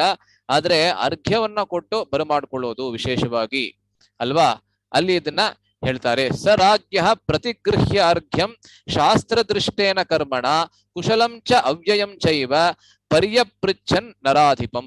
ಆವಾಗ ವಿಶ್ವಾಮಿತ್ರ ಮುನಿಗಳು ಕೂಡ ಆ ಅರ್ಘ್ಯವನ್ನ ಸ್ವೀಕರಿಸಿ ಏನ್ ಮಾಡ್ತಾರೆ ಅಂದ್ರೆ ಅವರನ್ನ ಕೇಳ್ತಾರೆ, ದಶರಥ ರಾಜನನ್ನ ಕೇಳ್ತಾರೆ. ಅವರ ಕುಶಲದ ಬಗ್ಗೆ, ಅವರ ಕ್ಷೇಮದ ಬಗ್ಗೆ ಪ್ರಶ್ನೆಗಳನ್ನ ಕೇಳ್ತಾರೆ. ಕುಶಲಂ ಚ ಅವ್ಯಯಂ ಚೈವ ಪರ್ಯಪೃಚ್ಛತ್ ನರಾಧಿಪಂ. ಆ ನರಾಧಿಪ ಯಾರಿದ್ದಾನೆ ದಶರಥ ಮಹಾರಾಜರಿಗೆ ಆ ಕುಶಲದ ಪ್ರಶ್ನೆಗಳನ್ನ ಅವರು ಕೇಳ್ತಾರೆ. ಹೇಗೆ ಕೇಳ್ತಾರೆ ಅಂದ್ರೆ ಪುರೇ ಕೋಶೆ ಜನಪದೇ ಬಾಂಧವೇಶು ಸುಹೃತ್ಸು ಚ ಕುಶಲಂ ಕೌಶಿಕೋ ರಾಜ್ಯ ಪರ್ಯಪೃಚ್ಛತ್ ಸುಧಾರ್ಮಿಕ. ಆ ಸುಧಾರ್ಮಿಕರಾದಂತಹ ವಿಶ್ವಾಮಿತ್ರ ಮುನಿಗಳು ಪುರೇ ಕೋಶೆ ಜನಪದೇ ಬಾಂಧವೇಶು ಸುಹೃತ್ಸು ಚ, ಈ ಎಲ್ಲಾ ವಿಷಯದಲ್ಲಿ ಅವ್ರಿಗೆ ಕ್ಷೇಮ ಪ್ರಶ್ನೆಗಳನ್ನ, ಕುಶಲ ಪ್ರಶ್ನೆಗಳನ್ನ ಮಾಡ್ತಾರೆ. ಪುರೇ ಅಂದ್ರೆ ನಿಮ್ಮ ಊರಿನಲ್ಲಿ, ಅಂದ್ರೆ ಅಯೋಧ್ಯಾಪುರಿಯಲ್ಲಿ. ಕೋಶೆ ಅಂದ್ರೆ ನಿಮ್ಮ ಕೋಶದಲ್ಲಿ, ಅಂದ್ರೆ ನಿಮ್ಮ ಹಣದ ಸಮಸ್ಯೆ ಏನಾದ್ರೂ ಇದೆಯಾ, ನಿಮಗೆ ಯಾವ್ದಾದ್ರು ಹಣದ ಸಮಸ್ಯೆ ಇದೆಯಾ, ಅಥವಾ ಎಲ್ಲರೂ ಕೂಡ ತಮ್ಮ ಕರವನ್ನ ಅಂದ್ರೆ ಟ್ಯಾಕ್ಸ್ ಏನಿದೆ ತೆರಿಗೆಗಳನ್ನ ಕೊಡ್ತಾ ಇದ್ದಾರಾ ಇಲ್ವಾ, ಆ ರೀತಿಯಾಗಿರ್ತಕ್ಕಂಥ ಪ್ರಶ್ನೆಗಳನ್ನ. ಜನಪದೆ ಅಂದ್ರೆ ಗ್ರಾಮಗಳಲ್ಲಿ. ಅಯೋಧ್ಯೆ ಎಂಬುದು ಸಮಸ್ತವಾದ ವಿಶ್ವಕ್ಕೆ ಒಂದು ರಾಜಧಾನಿ ಆಗಿರೋದ್ರಿಂದ ಆ ಜನಪದೆ ಅಂದ್ರೆ ಗ್ರಾಮಗಳಲ್ಲೂ ಎಲ್ಲರೂ ಕ್ಷೇಮವಾಗಿದ್ದಾರಾ. ಬಾಂಧವೇಶು ಸುಹೃತ್ಸು ಚ, ನಿಮ್ಮ ನೆಂಟರಲ್ಲಿ ಎಲ್ಲರೂ ಕ್ಷೇಮವಾಗಿದ್ದಾರಾ. ಮತ್ತು ಸುಹೃತ್ಸು ಅಂದ್ರೆ ನಿಮ್ಮ ಮಿತ್ರವರ್ಗದಲ್ಲಿ ಎಲ್ಲರೂ ಕ್ಷೇಮವಾಗಿದ್ದಾರಾ ಮತ್ತು ಕುಶಲರಾಗಿದ್ದಾರಾ ಎಂಬುವಂತೆ ಅಲ್ಲಿ ಪ್ರಶ್ನೆಗಳನ್ನ ಅಲ್ಲಿ ಮಾಡ್ತಾ ಇದ್ದಾರೆ. ಅಪೀತೆ ಸನ್ನತಾ ಸರ್ವೇ ಸಾಮಂತ ರಿಪವೋಜಿತಾ ದೈವಂ ಚ ಮಾನುಷಂ ಚಾಪಿ ಕರ್ಮತೆ ಸಾಧ್ವನುಷ್ಠಿತಂ. ಬಹಳ ಮುಖ್ಯವಾದಂತಹ ಒಂದು ಶ್ಲೋಕ. ಇಲ್ಲಿ ಯಾರನ್ನಾದ್ರೂ ನಾವು ಭೇಟಿ ಮಾಡಿದ್ರೆ ಯಾವ ರೀತಿಯಾಗಿರ್ತಕ್ಕಂತಹ ಕ್ಷೇಮ ಮತ್ತು ಕುಶಲ ಪ್ರಶ್ನೆಗಳನ್ನ ಕೇಳಬೇಕು ಎಂಬುದನ್ನ ಇಲ್ಲಿ ನಾವು ತಿಳ್ಕೋಬಹುದು. ರಾಮಾಯಣದಿಂದ ಬಹಳಷ್ಟು ವಿಷಯಗಳು ನಮಗೆ ಗೊತ್ತಾಗುತ್ತೆ. ವಿಶೇಷವಾಗಿ ನಮ್ಮ ದೂರ ಸಂಬಂಧಿ ಯಾರಾದರೂ ಬಹಳಷ್ಟು ವರ್ಷಗಳಾದ ಮೇಲೆ ನಮಗೆ ಸಿಗ್ತಾರೆ ಅಂದ್ರೆ ಅವರಿಗೆ ನಾವು ಯಾವ ರೀತಿಯಾಗಿರ್ತಕ್ಕಂಥ ಪ್ರಶ್ನೆಗಳನ್ನ ಕೇಳಬೇಕು. ಸುಮ್ನೆ ಯಾವುದೋ ಒಂದು ಪ್ರಶ್ನೆ, how are you, I am fine, ಇಷ್ಟೇ ನಮ್ಮ ಪ್ರಶ್ನೆಗಳು. ಇತ್ತೀಚಿನ ಕಾಲದಲ್ಲಿ ಇಷ್ಟೇ ಬರೋದು, ಹೌ ಆರ್ ಯು ಅಂತ ನಾವು ಕೇಳ್ತೀವಿ. ಇನ್ನೊಬ್ಬ ಅವನು ನಿಜವಾಗ್ಲೂ ಚೆನ್ನಾಗಿದ್ದನೋ ಇಲ್ವೋ ಅವನಿಗೂ ಗೊತ್ತಿಲ್ಲ, ಅವನೇನ್ ಹೇಳ್ತಾನೆ ಆದ್ರೆ ಐ ಆಮ್ ಫೈನ್ ಅಂತ ಹೇಳ್ತಾನೆ. ಆದ್ರೆ ವೈದಿಕವಾಗಿ ಯಾವ ರೀತಿಯಾಗಿರ್ತಕ್ಕಂಥ ಪ್ರಶ್ನೆಗಳನ್ನ ಆ ಒಬ್ಬ ಪುರುಷನ ಯೋಗ್ಯತೆಗೆ ಅನುಸಾರವಾಗಿ ಕೇಳಬೇಕು, ಯೋಗ್ಯತೆ ಮತ್ತು ಅವನ ಸ್ಥಾನಕ್ಕೆ ಅವನ ಸ್ತರಕ್ಕೆ ಅನುಸಾರವಾಗಿ ಅನುಗುಣವಾಗಿ ನಾವು ಕೇಳಬೇಕು. ಅಪಿತೆ ಸನ್ನತಾಹ ಸರ್ವೇ ಅಂದ್ರೆ ಸಾಮಂತಾಹ ಸರ್ವೇ ಅಪಿ ಸನ್ನತಾಹ ಅಂತ ಕೇಳ್ತಾ ಇದ್ದಾರೆ. ಅಂದ್ರೆ ನಿನ್ನ ರಾಜ್ಯದ ಕೆಳಗೆ ಯಾವ ಯಾವ ರಾಜರಿದ್ದಾರೆ ಅವರೆಲ್ಲರೂ ನಿನಗೆ ಬಹಳ ವಿಧೇಯತೆಯಿಂದ ಮತ್ತು ವಿನಯತೆಯಿಂದ ನಿನ್ ಜೊತೆ ನಡ್ಕೋತಾ ಇದ್ದಾರಾ? ಏಕೆಂದ್ರೆ ರಾಜನಿಗೆ ಬಹಳ ಮುಖ್ಯವಾದಂತಹ ವಿಷಯ ಇದು. ಅವನ ಕೆಳಗಡೆ ಯಾರು ಕೆಲಸ ಮಾಡ್ತಾ ಇದ್ದಾರೆ ಅಂದ್ರೆ ಅವನು ಒಬ್ಬ ಏನಂತಾರೆ ಎಂಪರರ್ ಅಂತ ಹೇಳ್ತಾರಲ್ಲ ಆಂಗ್ಲ ಭಾಷೆಯಲ್ಲಿ. ಎಂಪರರ್ ಅಂದ್ರೆ is the king of all Kings. ಅಂದ್ರೆ ಬಹಳಷ್ಟು ರಾಜರಿಗೆ ರಾಜಾದಿರಾಜ ಅಂತ ಹೇಳ್ಬೋದು ಅನ್ಸುತ್ತೆ. ಆ ರಾಜಾದಿರಾಜ ಆದ್ರೆ ಅವನ ಕೆಳಗಡೆ ಬಹಳಷ್ಟು ಜನ ರಾಜದ್ರು ಇರ್ತಾರೆ. ಆ ರಾಜರೆಲ್ಲರೂ ಕೂಡ ಇವನಿಗೆ ಆ ವಿಧೇಯತೆಯಿಂದ ಅವನ ಜೊತೆ ನಡ್ಕೊಳ್ದೆ ಹೋದ್ರೆ ನಾಳೆ ಮತ್ತೆ ಯುದ್ಧ ಆಗುವಂತಹ ಸಂಭವ ಇರ್ತದೆ. ಆದ್ದರಿಂದ ಸಾಮಂತಾಹ ಸರ್ವೇ ಅಪಿ ಸನ್ನತಾಹ ರಿಪವಹ ಜಿತಾಹ ಅಂತ ಹೇಳ್ತಾ ಇದ್ದಾರೆ. ರಿಪು ಅಂದ್ರೆ ಏನು? ಶತ್ರುಗಳು. ಶತ್ರುಗಳು ಯಾರಿದ್ದಾರೆ ನಿನ್ನ ಅಯೋಧ್ಯೆಗೆ ಯಾರು ಶತ್ರುಗಳಿದ್ದಾರೆ ಅವರೆಲ್ಲರನ್ನ ನೀನು ಗೆದ್ದಿದ್ಯಾ ಎಂಬಂತೆ ಕೇಳ್ತಾ ಇದ್ದಾರೆ. ದೈವಂಚ ಮಾನುಷಂ ಚಾಪಿ ಒಬ್ಬ ರಾಜನಾಗಿರ್ತಕ್ಕಂಥ ವ್ಯಕ್ತಿಗೆ ಯಾವ ಯಾವ ಕರ್ತವ್ಯಗಳಿರ್ತದೆ. ಮೊದಲನೇದು ಅವನ ಕೆಳಗಡೆ ಯಾರ್ಯಾರು ರಾಜರಿದ್ದಾರೆ ಅವರೆಲ್ಲರೂ ಅವನಿಗೆ ಸಬ್ಮಿಸಿವ್ ಆಗಿರ್ಬೇಕು, ಅವನ ಜೊತೆ ವಿಧೇಯತೆಯಿಂದ ಅವರು ಕೆಲಸ ಕಾರ್ಯಗಳನ್ನ ಮಾಡಬೇಕು. ಎರಡನೇದು ಆ ರಾಜ್ಯಕ್ಕೆ ಯಾರು ಶತ್ರುಗಳಾಗಿರ್ತಾರೆ ಅವರನ್ನ ಇವನು ಸೋಲಿಸಬೇಕು. ಮೂರನೇದು ದೈವಂ ಕರ್ಮ, ಭಗವಂತನಿಗೆ ಯಾವ ಕರ್ಮಗಳನ್ನ ನಿತ್ಯ ಅನುಷ್ಠಾನವನ್ನ ಮಾಡಬೇಕು ಅದನ್ನ ಇವನು ಮಾಡಬೇಕು. ಮತ್ತು ನಾಲ್ಕನೇದು ಮಾನುಷಂ ಚಾಪಿ ಕರ್ಮ, ಆ ನಾಗರಿಕರು ಯಾರಿರ್ತಾರೆ ಆ ರಾಜ್ಯದಲ್ಲಿ ಸಿಟಿಸನ್ಸ್ ಅಂದ್ರೆ ನಾಗರಿಕರು ಯಾರಿರ್ತಾರೆ ಅವರೆಲ್ಲರಿಗೂ ಕೂಡ ಯಾವ ಯಾವ ಒಂದು ಕರ್ತವ್ಯಗಳನ್ನ ರಾಜ ಮಾಡಬೇಕು ಅದೆಲ್ಲವನ್ನ ಮಾಡಬೇಕು. ಈ ರೀತಿ ವಿಶ್ವಾಮಿತ್ರರು ಕೇಳ್ತಾರೆ. ಸೊ ರಾಮಾಯಣದಲ್ಲಿ ಬಹಳಷ್ಟು ವಿವರಗಳನ್ನ ನಾವು ನೋಡಬಹುದು, ಹೇಗೆ ಪ್ರಶ್ನೆಗಳನ್ನ ಕೇಳಬೇಕು. ಒಬ್ಬ ಸಾಫ್ಟ್ವೇರ್ ಇಂಜಿನಿಯರ್ ಇನ್ನೊಬ್ಬ ಸಾಫ್ಟ್ವೇರ್ ಇಂಜಿನಿಯರ್ ಅನ್ನ ಭೇಟಿ ಆಗ್ತಾನೆ ಅಂತ ಇಟ್ಕೊಳ್ಳಿ. ಅವ್ರು ಯಾವಾಗ್ಲೂ ಆ ಸಾಫ್ಟ್ವೇರ್ ಇಂಜಿನಿಯರ್ ಟರ್ಮ್ಸ್ ಅಲ್ಲೇ ಮಾತನಾಡ್ತಾರೆ. ಅವರ ಪರಿವಾರದ ಕ್ಷೇಮದ ವಿಚಾರವಾಗಿ ಅದೆಲ್ಲ ಜಾಸ್ತಿ ಮಾತನಾಡೋದಿಲ್ಲ. ಆದ್ರೆ ವಿಶೇಷವಾಗಿ ಈ ವಿಶ್ವಾಮಿತ್ರ ಮುನಿಗಳು ಇಲ್ಲಿ ನಾವು ನೋಡೋದೇನಂದ್ರೆ ವಿಶ್ವಾಮಿತ್ರ ಮುನಿಗಳು ಒಬ್ಬ ರಾಜನನ್ನ ಭೇಟಿ ಆಗ್ಬೇಕಾದ್ರೆ ಹೇಗೆ ಪ್ರಶ್ನೆಗಳನ್ನ ಮಾಡ್ತಾ ಇದ್ದಾರೆ. ಅದಾದ್ಮೇಲೆ ವಸಿಷ್ಠಂಚ ಸಮಾಗಮ್ಯ ಕುಶಲಂ ಮುನಿಪುಂಗವಃ ಋಷಿಂಶ್ಚ ತಾನ್ ಯಥಾ ನ್ಯಾಯಂ ಮಹಾಭಾಗ ಅನುವಾಚಃ. ಅದಾದ್ಮೇಲೆ ವಸಿಷ್ಠರನ್ನ ಕೂಡ ಭೇಟಿ ಮಾಡ್ತಾರೆ.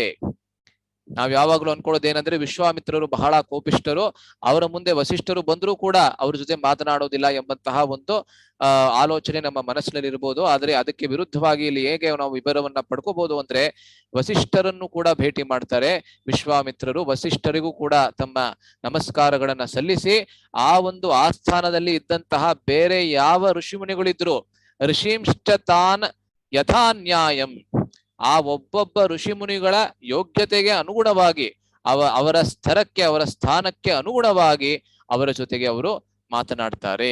ಇದೆಲ್ಲವನ್ನ ರಾಮಾಯಣದಲ್ಲಿ ನಾವು ನೋಡಬಹುದು. ತೇ ಸರ್ವೇ ಹೃಷ್ಟ ಮನಸಃ ತಸ್ಯ ರಾಜ್ಞೋ ನಿವೇಶನಂ ವಿವಿಷುಹು ಪೂಜಿತಾಸ್ತತ್ರ ನಿಷೇದುಶ್ಚ ಯಥಾರ್ಹತಃ. ಆವಾಗ ಅಲ್ಲಿದ್ದಂತಹ ಎಲ್ಲ ಋಷಿಮುನಿಗಳಿಗೂ ಕೂಡ ಬಹಳ ಸಂತೋಷವಾಗತ್ತೆ. ಏನಕ್ಕೆ ಅಂದ್ರೆ ವಿಶ್ವಾಮಿತ್ರರು ನಮ್ ಜೊತೆಗೆ ಇಷ್ಟು ಚೆನ್ನಾಗಿ ಮಾತನಾಡಿದ್ದಾರೆ, ನಮ್ಮ ಕಾಲೇಜಿನ ಪ್ರಿನ್ಸಿಪಲ್ ಬಂದ್ಬಿಟ್ಟು ನಮ್ ಜೊತೆಗೆ ತುಂಬಾ ಚೆನ್ನಾಗಿ ಮಾತಾಡ್ಬಿಡ್ತಾರೆ ಅಂತ ಇಟ್ಕೊಳ್ಳಿ.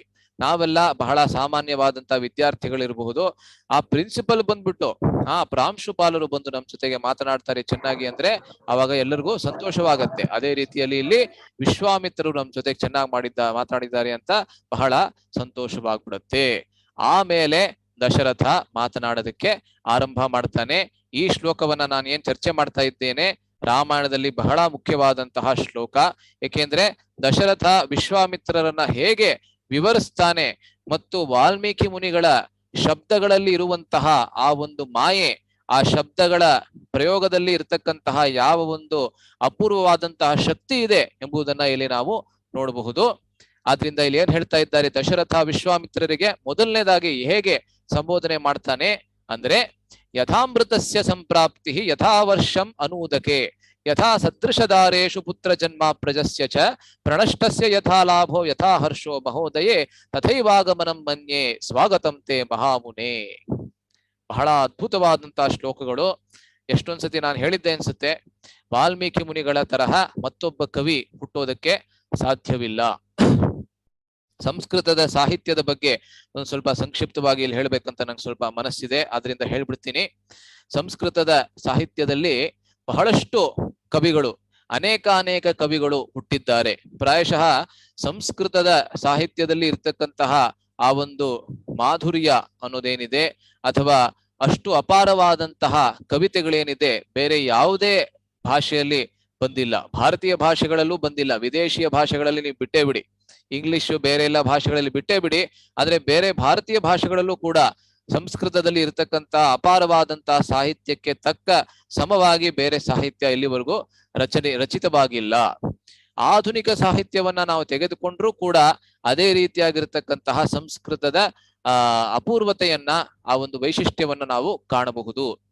ವಿಶೇಷವಾಗಿ ವಾಲ್ಮೀಕಿ ಮತ್ತು ವ್ಯಾಸರಿಗೆ ನಾವು ಸಂಸ್ಕೃತದಲ್ಲಿ ಋಷಿ ಕವಿಗಳು ಅಂತ ಹೇಳ್ತೀವಿ. ಏಕೆಂದ್ರೆ ಅವರು ಋಷಿಯ ಎಂಬಂತಹ ಒಂದು ಸ್ಥಾನದಲ್ಲಿ ಇದ್ಕೊಂಡು ಕವಿತೆಯನ್ನ ರಚಿಸಿದ್ರು. ಅವರು ದೈವಾಂಶ ಸಂಭೂತರು, ಅವರು ಸಾಮಾನ್ಯವಾದಂತಹ ವ್ಯಕ್ತಿಗಳಲ್ಲ. ವ್ಯಾಸರು ವಿಶೇಷವಾಗಿ ಕೃಷ್ಣನ ಸಾಹಿತ್ಯ ಅವತಾರ ಅಂತ ನಮಗೆಲ್ಲರಿಗೂ ಗೊತ್ತಿದೆ, ಪ್ರಭುಪಾದರು ಆ ರೀತಿಯಾಗಿ ವ್ಯಾಖ್ಯಾನ ಮಾಡಿದ್ದಾರೆ. ಆದ್ರೆ ವಾಲ್ಮೀಕಿ ಮುನಿಗಳು ಕೂಡ ದೈವಾಂಶ ಸಂಭೂತರು. ಇಲ್ಲವೆಂದರೆ ಸಾಮಾನ್ಯ ಮನುಷ್ಯನಿಂದ ಈ ರೀತಿಯಾಗಿರ್ತಕ್ಕಂಥ ಕವಿತೆಗಳು ಆಚೆ ಬರೋದಕ್ಕೆ ಸಾಧ್ಯವೇ ಇಲ್ಲ. ಆದ್ದರಿಂದ ಅವರನ್ನ ಬಿಟ್ಟು ಇವಾಗ ನೋಡೋದಾದ್ರೆ, ಆಧುನಿಕ ಸಂಸ್ಕೃತ ಸಾಹಿತ್ಯವನ್ನ ನೋಡ್ಬೇಕಾದ್ರೂ ಕೂಡ 4 ವಿಶೇಷವಾದಂತಹ ಕವಿಗಳನ್ನ ನಾವು ಆಧುನಿಕ ಸಂಸ್ಕೃತ ಸಾಹಿತ್ಯದಲ್ಲಿ ನೋಡ್ಬೋದು. ಅವರ 4 ಕವಿಗಳ ಒಂದೊಂದು ವೈಶಿಷ್ಟ್ಯವನ್ನು ಕೂಡ ನಾವು ನೋಡಬಹುದು. ಅದಕ್ಕೆ ಒಂದು ಶ್ಲೋಕವಿದೆ ಸಂಸ್ಕೃತದಲ್ಲಿ, ಉಪಮಾ ಕಾಳಿದಾಸಸ್ಯ ಭಾರವೇಹೆ ಅರ್ಥಗೌರವಂ ದಂಡಿನಃ ಪದಲಾಲಿತ್ಯಂ ಮಾಘೇ ಸಂತಿ ತ್ರಯೋ ಗುಣಾಹ. ಈ 4 ಜನರ ಹೆಸರು ಈ ಶ್ಲೋಕದಲ್ಲಿ ಬಿಂಬಿತವಾಗಿದೆ. ಮೊದಲನೇವನು ಯಾರು ಅಂದ್ರೆ ಕಾಳಿದಾಸ. ಅವನ ಹೆಸರನ್ನ ತಾವೆಲ್ಲರೂ ಕೇಳಿರ್ತೀರಾ ಅಂತ ಅನ್ಕೋತೀನಿ. ಕನ್ನಡದಲ್ಲಿ ಒಂದು ಚಲನಚಿತ್ರ ಕೂಡ ಬಂದಿತ್ತು, ರಾಜ್ಕುಮಾರ್ದು ಅನ್ಸುತ್ತೆ. ಆದ್ರಿಂದ ಕಾಳಿದಾಸ ಉಪಮೆಗಳಿಗೆ ಬಹಳ ಪ್ರಸಿದ್ಧನಾಗಿರ್ತಕ್ಕಂಥವನು. ಕಾಳಿದಾಸನ ಉಪಮೆಗಳೇನಿದೆ, ಉಪಮಾ ಕಾಳಿದಾಸಸ್ಯ ಅಂದ್ರೆ ಆ ಉಪಮೆಗಳೇನ್ ಕೊಡ್ತಾನೆ, ಆ ಮೆಟಫರ್ಸ್ ಅಂಡ್ ಸಿಮಿಲೀಸ್ ಅಂತ ಹೇಳ್ತೀವಲ್ಲ, ಅದೇನ್ ಕೊಡ್ತಾನೆ ಅದು ಅದ್ವಿತೀಯವಾದಂತಹ ಉಪಮೆಗಳು ಅಂತ ನಾವು ನೋಡಬಹುದು. ಅದೇ ರೀತಿ ಭಾರವಿ ಎಂಬಂತಹ ಇನ್ನೊಬ್ಬ ಕವಿ, ಭಾರವೇಹೆ ಅರ್ಥ ಗೌರವಂ. ಆ ಅರ್ಥ ಗೌರವಂ ಅಂದ್ರೆ ಶಬ್ದದಲ್ಲಿ ಯಾವ ಒಂದು ಅಪೂರ್ವವಾದಂತಹ ಅರ್ಥವನ್ನ ಅವನು ಅಡಗಿಸಿ ಇಟ್ಟಿರ್ತಾನೆ, ಬಹಳ ಗುಟ್ಟಾಗಿ ಅಡಗಿಸಿ ಇಟ್ಟಿರ್ತಾನೆ. ಏಕೆಂದ್ರೆ ಭಾರವಿಯ ಒಂದು ಕವಿತೆಯನ್ನ ನೋಡಿ ಒಂದು ಅರ್ಥ ಅಂತ ನೀವು ಅಂದ್ಕೊಂಡ್ರೆ ನಿಜವಾಗಿಯೂ ಅದಕ್ಕೆ ಬೇರೆ ಯಾವುದೋ ಅರ್ಥ ಇರುತ್ತೆ. ಆ ರೀತಿ ಗುಟ್ಟಾಗಿ ಅವನು ಆ ರಹಸ್ಯದಿಂದ ಅವನು ಕವಿತೆಗಳನ್ನ ಬರೆದಿದ್ದಾನೆ. ಅದೇ ರೀತಿ 3ನೇವನು ದಂಡಿನಃ ಪದಲಾಲಿತ್ಯಂ. ಆ ಶಬ್ದಗಳ ಜೊತೆಗೆ ಹೇಗೆ ಅವನು ಆಟಾಡ್ತಾನೆ, ದಂಡಿ ಅಂದ್ರೆ ಅದು ಅಪೂರ್ವವಾದಂತಹದ್ದು. ಮತ್ತು 4ನೇವನು ಯಾರು ಅಂದ್ರೆ ಮಾಘೇ ಸಂತಿ ತ್ರಯೋ ಗುಣಾಹ. ಅಂದ್ರೆ ಈ 3 ಕೂಡ ಗುಣಗಳು, ಉಪಮೆಗಳು, ಆ ಅರ್ಥಗೌರವ ಮತ್ತು ಶಬ್ದಲಾಲಿತ್ಯ, ಪದಲಾಲಿತ್ಯ 3 ಕೂಡ ಮಾಘನಲ್ಲಿ ನಾವು ಕಾಣಬಹುದು ಅಂತ ಅಲ್ಲಿ ಒಂದು ಶ್ಲೋಕ ಬರುತ್ತೆ. ಅದೇ ರೀತಿ ನಾವು ಈ 3 ಗುಣಗಳು ಏನಿದೆ ಅಂದ್ರೆ, ಮೊದಲನೇದು ಉಪಮೆಗಳು, 2ನೇದು ಅರ್ಥಗೌರವ, 3ನೇದು ಪದಲಾಲಿತ್ಯ ಅಥವಾ ಶಬ್ದಲಾಲಿತ್ಯ. ಈ 3 ಗುಣಗಳ ಎರಕವನ್ನ ಅಂದ್ರೆ ಆ 3 ಗುಣಗಳ ಸಂಗಮವನ್ನ ನಾವು ಈ ಶ್ಲೋಕದಲ್ಲಿ ನಾವು ನೋಡಬಹುದು. ವಿಶೇಷವಾಗಿ ಏನ್ ಹೇಳ್ತಾ ಇದ್ದಾರೆ ವಾಲ್ಮೀಕಿ ಮುನಿಗಳು, ಬಹಳ ಅದ್ಭುತವಾಗಿ ಬರೆದಿದ್ದಾರೆ. ಇಲ್ಲಿ ಈ ಉಪಮೆಗಳನ್ನ ಏನ್ ಕೊಡ್ತಾ ಇದ್ದಾರೆ ಅಂತ ನೀವು ನೋಡ್ಬೇಕು. ಯಥಾಮೃತಸ್ಯ ಸಂಪ್ರಾಪ್ತಿ, ಮೊದಲನೇ ಉಪಮೆ. ಯಥಾ ಅಮೃತಸ್ಯ ಸಂಪ್ರಾಪ್ತಿ, ಯಾರು ಒಬ್ಬ ಮರಣವನ್ನ ಹೊಂದವನಿದ್ದಾನೆ ಅಂದ್ರೆ ಇನ್ನೇನು ಸಾಯೋವನಿದ್ದಾನೆ, ಅವನು ಅಮೃತವನ್ನ ಕುಡಿದ್ರೆ ಅವನಿಗೆ ಯಾವ ರೀತಿಯಾಗಿರ್ತಕ್ಕಂತಹ ಒಂದು ಭಾವನೆ ಬರುತ್ತೆ, ಅವನ ಮನಸ್ಸಿನಲ್ಲಿ ಯಾವ ರೀತಿಯಾಗಿರ್ತಕ್ಕಂತಹ ಅನುಭವ ಅವನಿಗಾಗತ್ತೆ, ಅದು ಮೊದಲನೇ ಉಪಮೆ. 2ನೇದು ಯಥಾ ವರ್ಷಂ ಅನೂದಕೆ, ಅಂದ್ರೆ ಯಾವ ಒಂದು ಪ್ರದೇಶದಲ್ಲಿ ಬಹಳಷ್ಟು ವರ್ಷಗಳಿಂದ ಬರಗಾಲ ಇದೆ, ಏನು ಮಳೆನೇ ಆಗ್ತಾ ಇಲ್ಲ, ಆ ಒಂದು ಪ್ರದೇಶದಲ್ಲಿ ಒಂದು ತೊಟ್ಟು ಮಳೆ ಆದ್ರೂ ಕೂಡ ಆ ಪ್ರದೇಶದ ವಾಸಿಗಳಿಗೆ, ಆ ಪ್ರದೇಶದ ನಾಗರಿಕರಿಗೆ ಎಂತಹ ಒಂದು ಭಾವನೆ ಅವರ ಮನಸ್ಸಿನಲ್ಲಿ, ಸಂತೋಷದ ಸಡಗರದ ಒಂದು ಸಂಭ್ರಮದ ಒಂದು ಭಾವನೆ ಬರುತ್ತೆ. ಆ ರೀತಿಯಲ್ಲಿ ಮೂರನೇ ಉಪಮೆ, ಯಥಾ ಸದೃಶದಾರೇಶು ಪುತ್ರ ಜನ್ಮ ಅಪ್ರಜಸ್ಯ ಚ. ಅಪ್ರಜಸ್ಯ, ಯಾರಿಗೆ ಮಕ್ಕಳು ಆಗಿರೋದಿಲ್ಲ, ಬಹಳಷ್ಟು ವರ್ಷಗಳಿಂದ ಮಕ್ಕಳಾಗಿರೋದಿಲ್ಲ, ಅವನಿಗೆ ತನ್ನ ಸಮರ್ಥಳಾದಂತಹ ಹೆಂಡತಿಯಲ್ಲಿ ಒಬ್ಬನೇ ಒಬ್ಬ ಪುತ್ರ ಹುಟ್ಟಿದ್ರು ಕೂಡ ಅವನಿಗೆ ಎಷ್ಟು ಸಂತೋಷವಾಗತ್ತಲ್ಲ. ಅದೇ ರೀತಿ ನಾಲ್ಕನೇ ಉಪಮೆ ಏನು, ಪ್ರಣಷ್ಟಸ್ಯ ಯಥಾ ಲಾಭ. ಯಾರು ತನ್ನ ವ್ಯವಸಾಯದಲ್ಲಿ, ತನ್ನ ಬಿಸ್ನೆಸ್ ನಲ್ಲಿ ಬರೀ ನಷ್ಟವನ್ನೇ ಅನುಭವಿಸ್ತಾ ಇದ್ದಾನೆ, loss, he is experiencing loss after loss, ಅವನಿಗೆ ಸ್ವಲ್ಪ ಲಾಭ ಅನ್ನೋದು ಬಂದರೂ ಕೂಡ ಹೇಗೆ ಅವನಿಗೆ ಬಹಳ ಸಂತೋಷವಾಗತ್ತೆ. ಅದು ನಾಲ್ಕನೇ ಉಪಮೆ. ಐದನೇ ಉಪಮೆ, ಯಥಾ ಹರ್ಷೋ ಮಹೋದಯೇ. ಯಾರು ತನ್ನ ಜೀವನದಲ್ಲಿ ಬರೀ ನೋವನ್ನೇ ಅನುಭವಿಸ್ತಾ ಇದ್ದಾರೆ, ಅವನು ಸ್ವಲ್ಪ ಸಂತೋಷದ ಒಂದು ಕಾರಣ ಸಿಕ್ಕಿದ್ರೂ ಕೂಡ ಅವನಿಗೆ ಎಷ್ಟು ಸಂತೋಷವಾಗತ್ತಲ್ಲ. ಅದು ಐದನೇ ಉಪಮೆ. ತಥೈವಾಗಮನಂ ಮನ್ಯೆ ಸ್ವಾಗತಂತೆ ಮಹಾಮುನೆ. 5 ಉಪಮೆಗಳನ್ನ ಅದ್ಭುತವಾಗಿ ಹೇಳಿ ದಶರಥ ಏನ್ ಹೇಳ್ತಾನೆ, ಅದೇ ರೀತಿ ನೀವು ನನ್ನ ಆಸ್ಥಾನಕ್ಕೆ ಬಂದಿರುವುದು, ನಮ್ಮ ಸಾಮ್ರಾಜ್ಯಕ್ಕೆ ಬಂದಿರುವುದು ನನಗೆ ಸಂತಸವನ್ನ, ಸಡಗರವನ್ನ, ಸಂಭ್ರಮವನ್ನ ತೆಗೆದುಕೊಂಡು ಬಂದಿದೆ ಎಂಬಂತೆ ಅದ್ಭುತವಾಗಿ ಇಲ್ಲಿ ಹೇಳ್ತಾನೆ. ಇದು ದಶರಥನ ಹೇಳಿದ್ದು ಮಾತು ಹೌದು, ಆದ್ರೆ ವಿಶೇಷವಾಗಿ ವಾಲ್ಮೀಕಿ ಮುನಿಗಳ ಆ ಒಂದು ಏನು ಪ್ರತಿಭೆ ಇದೆ ಅದನ್ನ ಇಲ್ಲಿ ನಾವು ನೋಡಬಹುದು. ಈ ರೀತಿಯಾಗಿರ್ತಕ್ಕಂಥ ಉಪಮೆಗಳನ್ನ ಎಷ್ಟು ಸೂಕ್ತವಾಗಿದೆ ಉಪಮೆ ಅಲ್ವಾ. ಸೊ ಎಲ್ಲಾ ಉಪಮೆಗಳು ಏನ್ ಕೊಡ್ತಾ ಇದ್ದಾರೆ, ಅದ್ರ ಜೊತೆಗೆ ಅದರಲ್ಲಿ ಯಾವ ಒಂದು ಉಪಮೆಯ ಜೊತೆಗೆ ಅವರು ಬಹಳ ಅವರನ್ನ ಅವರು ಕಂಡುಕೊಂಡ್ರು.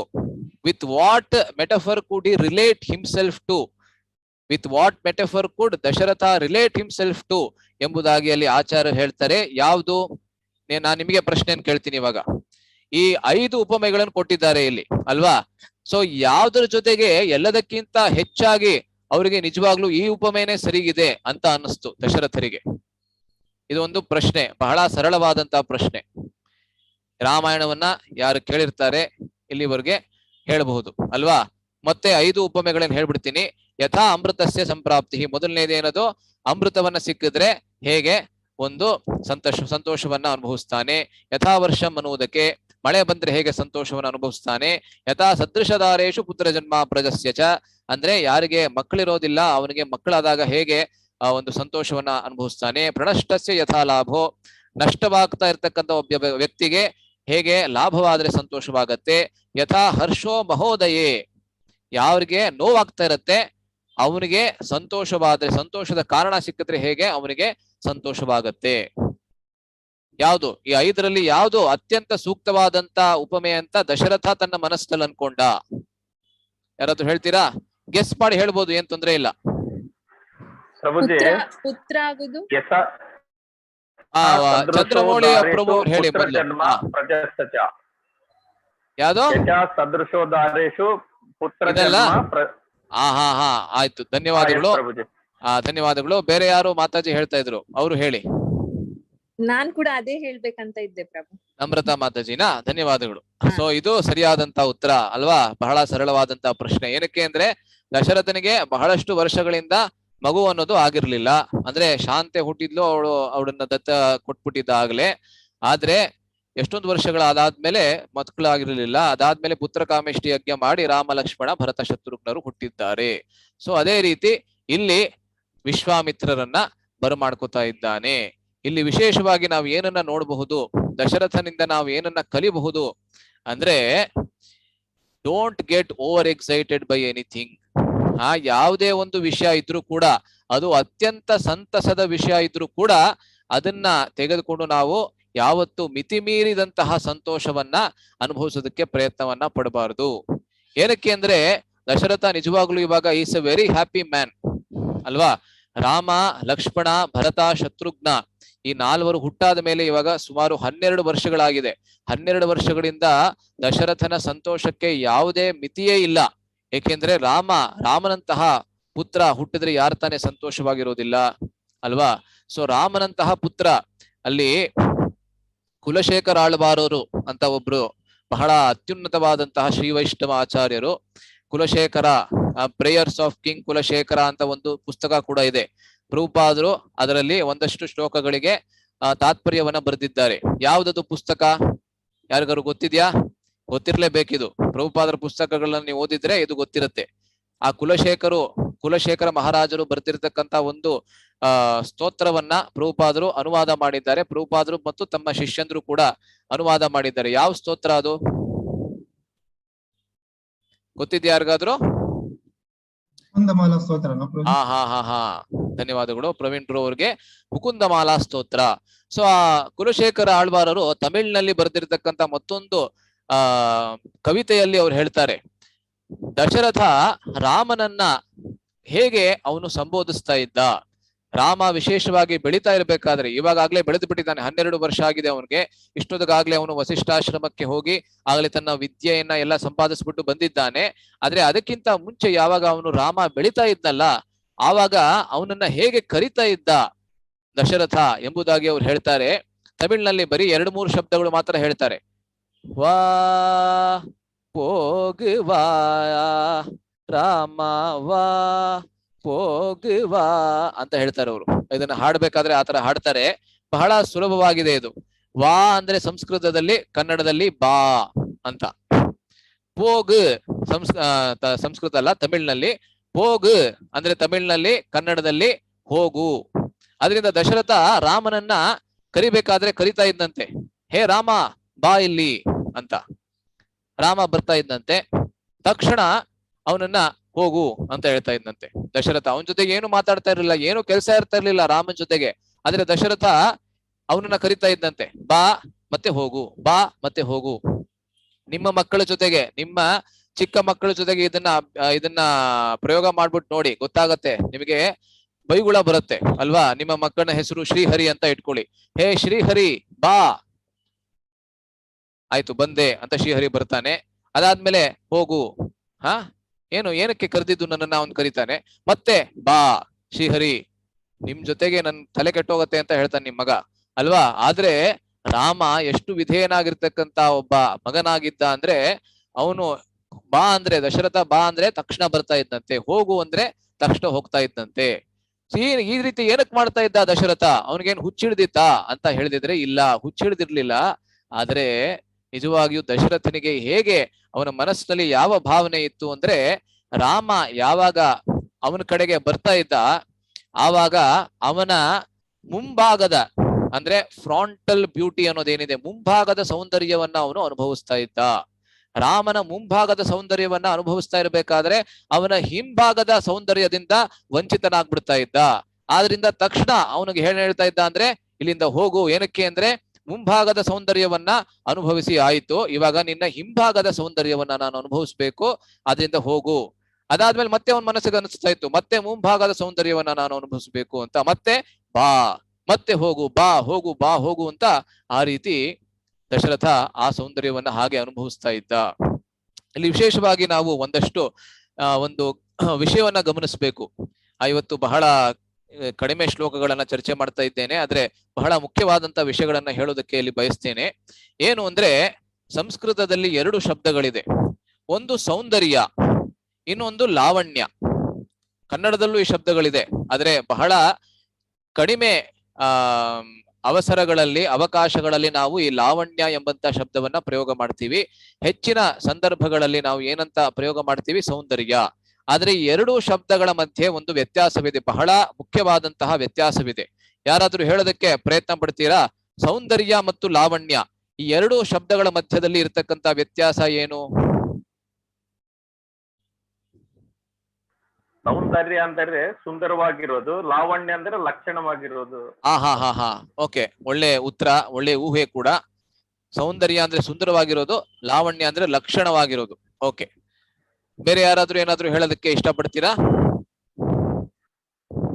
ಊಹೆ ಮಾಡ್ಬೋದು, ಗೊತ್ತಿಲ್ಲ ಅಂದ್ರೂ ಏನ್ ತೊಂದರೆ ಇಲ್ಲ, ಇಲ್ಲಿ ಚರ್ಚೆ ಮಾಡ್ತಾ ಇದೀವಿ ಅಷ್ಟೇನೆ. ಓಕೆ, ಅಲ್ಲಿ ಆಚಾರ್ಯರು ಬರೀತಾರೆ, ಸೌಂದರ್ಯ ಅಂದ್ರೆ ಅವಯವ ಶೋಭೆ. ಅವಯವ ಶೋಭೆ ಅಂದ್ರೆ ಏನು? ನಿಮ್ಮ ದೇಹದಲ್ಲಿ ಯಾವುದೇ ಒಂದು ಅಂಗ ಅದು ಸುಂದರವಾಗಿದ್ರೆ ಅದು ಸೌಂದರ್ಯ. ಇವಾಗ ಯಾರೋ ಒಬ್ರು ಇರ್ತಾರೆ, ಅವರ ಮೂಗು ತುಂಬಾ ಚೆನ್ನಾಗಿದೆ, ಬಹಳ ಲಕ್ಷಣವಾಗಿದೆ, ಅವ್ರು ಹೇಳ್ದ ಹಾಗೆ, ಪ್ರಭುಜಿ ಹೇಳ್ದ ಹಾಗೆ, ಆವಾಗ ಅದು ಸೌಂದರ್ಯ.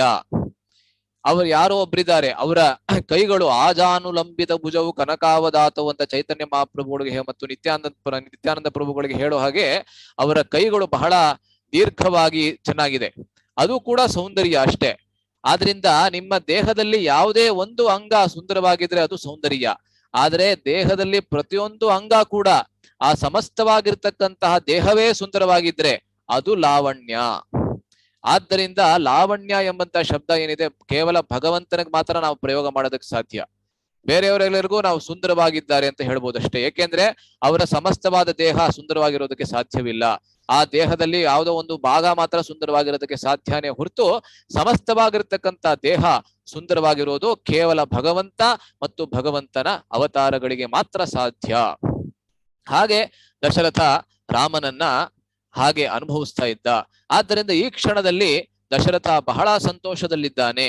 ಆದ್ದರಿಂದ ವಿಶ್ವಾಮಿತ್ರರು ಯಾವಾಗ ಅಲ್ಲಿಗೆ ಬರ್ತಾರೆ, ಅವನಿಗೆ ನಿಯಂತ್ರಣ ಅನ್ನೋದು ತಪ್ಪೋಗ್ಬಿಡುತ್ತೆ ಅವನ ಬಾಯಿ ಮೇಲೆ. ಏನಕ್ಕೆ ಅಂದ್ರೆ ವಿಶ್ವಾಮಿತ್ರರು ಏನನ್ನ ಕೇಳೋದಕ್ಕೆ ಬಂದಿದ್ದಾರೆ ಎಂಬುದು ದಶರಥನಿಗೆ ಅರಿವಾಗೋದಿಲ್ಲ. ಅವನು ಏನಕ್ಕೆ ಯಾವ ರೀತಿಯಾದಂತಹ ಮಾತುಗಳನ್ನು ಹೇಳ್ತಾನೆ ಎಂಬುದನ್ನ ಇವಾಗ ನಾವು ನೋಡಬಹುದು. ಇಲ್ಲಿ ಈ ರೀತಿಯಾದಂತಹ ಉಪಮೆಗಳನ್ನ 5 ಮುಖ್ಯವಾದಂತಹ ಉಪಮೆಗಳನ್ನ ಕೇಳಾದ ಮೇಲೆ ಅವನು ಹೇಳ್ತಾನೆ ದಶರಥ, ಪೂರ್ವಂ ರಾಜರ್ಷಿ ಶಬ್ದೇನ ತಪಸಾ ದ್ಯೋತಿತ ಪ್ರಭಃ ಬ್ರಹ್ಮರ್ಷಿತ್ವಂ ಅನುಪ್ರಾಪ್ತ ಪೂಜ್ಯೋಸಿ ಬಹುಧಾಮಯ. ಮುಂಚೆ ನೀವು ರಾಜರ್ಷಿಗಳಾಗಿದ್ರಿ, ಆದ್ರೆ ತಪಸ ಆ ಒಂದು ತಪಸ್ಸಿನಿಂದ ದ್ಯೋತಿತ ಪ್ರಭಃ ಈ ಒಂದು ಸ್ಥಾನವನ್ನ ತಲುಪಿದ್ದೀರಾ ಮತ್ತು ನಿಮ್ಮ ಮೈಯಿಂದ ಆ ಒಂದು ಕಾಂತಿ ತೇಜಸ್ಸು ಹೊರಗೆ ಬರ್ತಾ ಇದೆ. ಅದರಿಂದ ಏನ್ ಬಂದು ಯಾವ ಒಂದು ಸ್ಥಾನವನ್ನ ತಲುಪಿದ್ರಿ ಅಂದ್ರೆ ಬ್ರಹ್ಮರ್ಷಿತ್ವಂ ಅನುಪ್ರಾಪ್ತ, ಬ್ರಹ್ಮರ್ಷಿ ಎಂಬಂತ ಸ್ಥಾನವನ್ನ ತಲುಪಿದ್ರಿ. ಪೂಜ್ಯೋಸಿ ಬಹುಧಾಮಯ, ಆದ್ದರಿಂದ ನೀವು ನನ್ನಿಂದ ಬಹಳ ಪೂಜೆಗೆ ಸಮಸ್ತವಾಗಿರ್ತಕ್ಕಂಥ ಪೂಜೆಗೂ ಕೂಡ ನನ್ನಿಂದ ನೀವು ಅರ್ಹರಾಗಿದ್ದೀರಿ ಎಂಬಂತಹ ಶಬ್ದವನ್ನ ಅವನು ಹೇಳ್ತಾನೆ.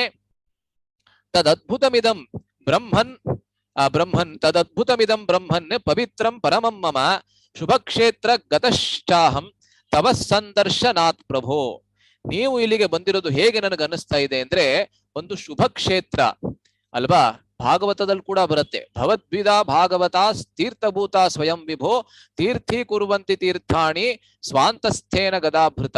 ಈ ಶ್ಲೋಕವನ್ನ ವಿದುರ ಯಾವಾಗ ಯುಧಿಷ್ಠಿರ ಮಹಾರಾಜರ ಆಸ್ಥಾನಕ್ಕೆ ಭಾಗವತದ 1ನೇ ಸ್ಕಂದದ 13ನೇ ಅಧ್ಯಾಯದಲ್ಲಿ ಬರ್ತಾನೆ, ಆವಾಗ ಇದನ್ನ ನಾವು ನೋಡಬಹುದಲ್ಲಿ. 13ನೇ ಅಧ್ಯಾಯದ 10ನೇ ಶ್ಲೋಕ ಇದು.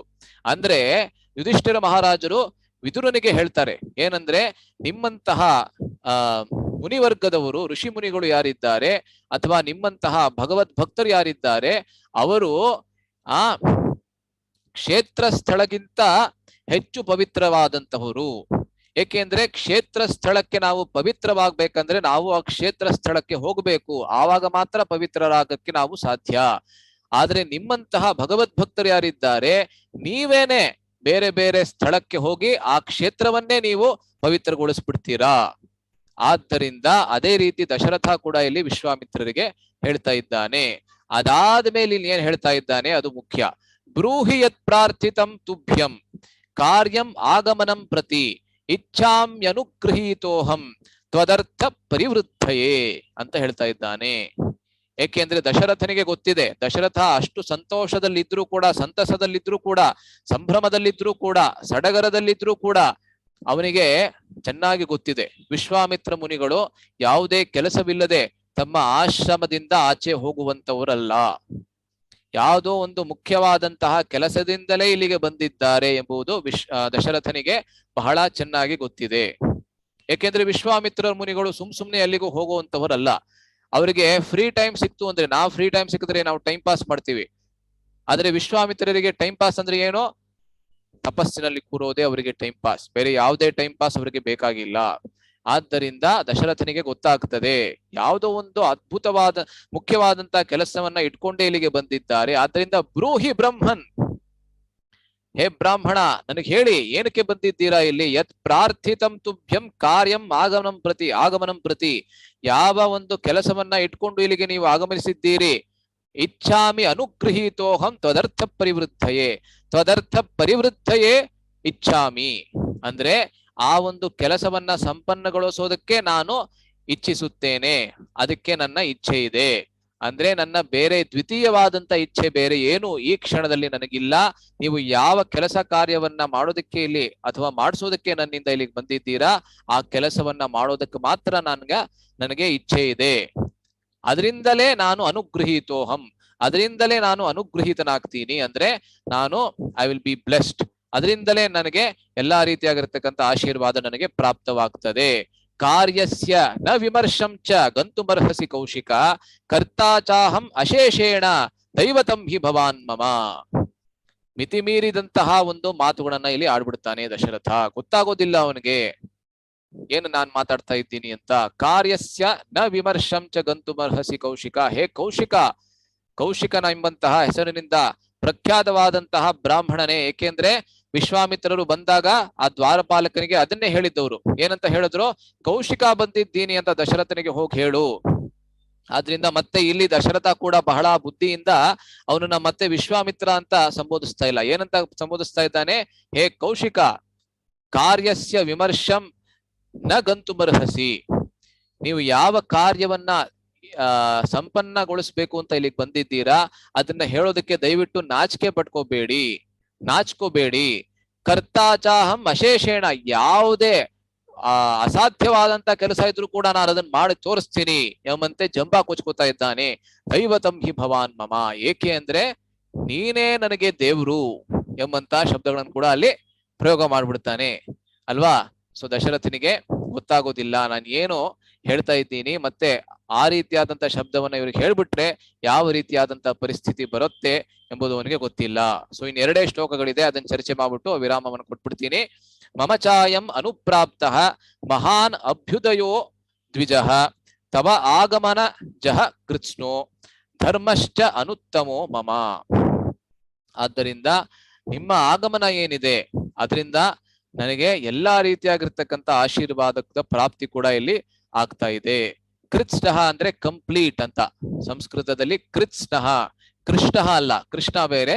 ಕೃತ್ಸ್ನಃ ಅಂದ್ರೆ ಸಂಪೂರ್ಣವಾಗಿರ್ತಕ್ಕಂಥ ಆಶೀರ್ವಾದದ ಪ್ರಾಪ್ತಿ ನನಗೆ ಆಗ್ತದೆ. ಧರ್ಮಶ್ಚ ಅನುತ್ತಮೋ ಮಮ. ಮತ್ತು ಇದಕ್ಕಿಂತ ಮಿಗಿಲಾದಂತ ಧರ್ಮ ನನಗೆ ಬೇರೆ ಯಾವುದೂ ಇಲ್ಲ. ನಿಮ್ಮಂತ ಋಷಿಮುನಿಗಳು ಯಾವಾಗ ನನ್ನ ಆಸ್ಥಾನಕ್ಕೆ ಬರ್ತಾರೆ ಅವರ ಇಚ್ಛೆ ಏನಿದೆ ಅದನ್ನ ಪೂರ್ತಿಗೊಳಿಸೋದೇ ನನಗೆ ಇರತಕ್ಕಂತಹ ಪರೋಧರ್ಮ. ಆದ್ದರಿಂದ ಇತಿ ಹೃದಯ ಸುಖಂ ನಿಶಮ್ಯ ವಾಕ್ಯಂ ಶ್ರುತಿ ಸುಖಮಾತ್ಮವತ ವಿನೀತ ಮುಕ್ತಂ ಪ್ರಥಿತ ಗುಣಯಶ ಗುಣೈರ್ವಿಶಿಷ್ಟ ಪರಮ ಋಷಿ ಪರಮಂ ಜಗಾಮ ಹರ್ಷಂ. ಈ ಮಾತುಗಳನ್ನ ಕೇಳಿ ವಿಶ್ವಾಮಿತ್ರರಿಗೆ ಅತ್ಯಂತ ಸಂತಸವಾಗತ್ತೆ, ಬಹಳ ಸಂತೋಷವಾಗತ್ತೆ. ಏನಕ್ಕೆ ಅಂದ್ರೆ ಅವರು ಬಂದಿರೋದು ರಾಮನನ್ನ ಕೇಳೋದಕ್ಕೆ. ಆದ್ದರಿಂದ ಬರೋದಕ್ಕಿಂತ ಮುಂಚೆ ಅವರ ಮನಸ್ಸಿನಲ್ಲಿ ಸಂಶಯ ಏನೋ ಖಂಡಿತವಾಗಿಯೂ ಇತ್ತು. ಯಾಕೆಂದ್ರೆ ರಾಮನೆಂಬುವವನು ದಶರಥನಿಗೆ ಅತಿ ಪ್ರಿಯನಾಗಿರ್ತಕ್ಕಂಥ ಒಬ್ಬ ಪುತ್ರ.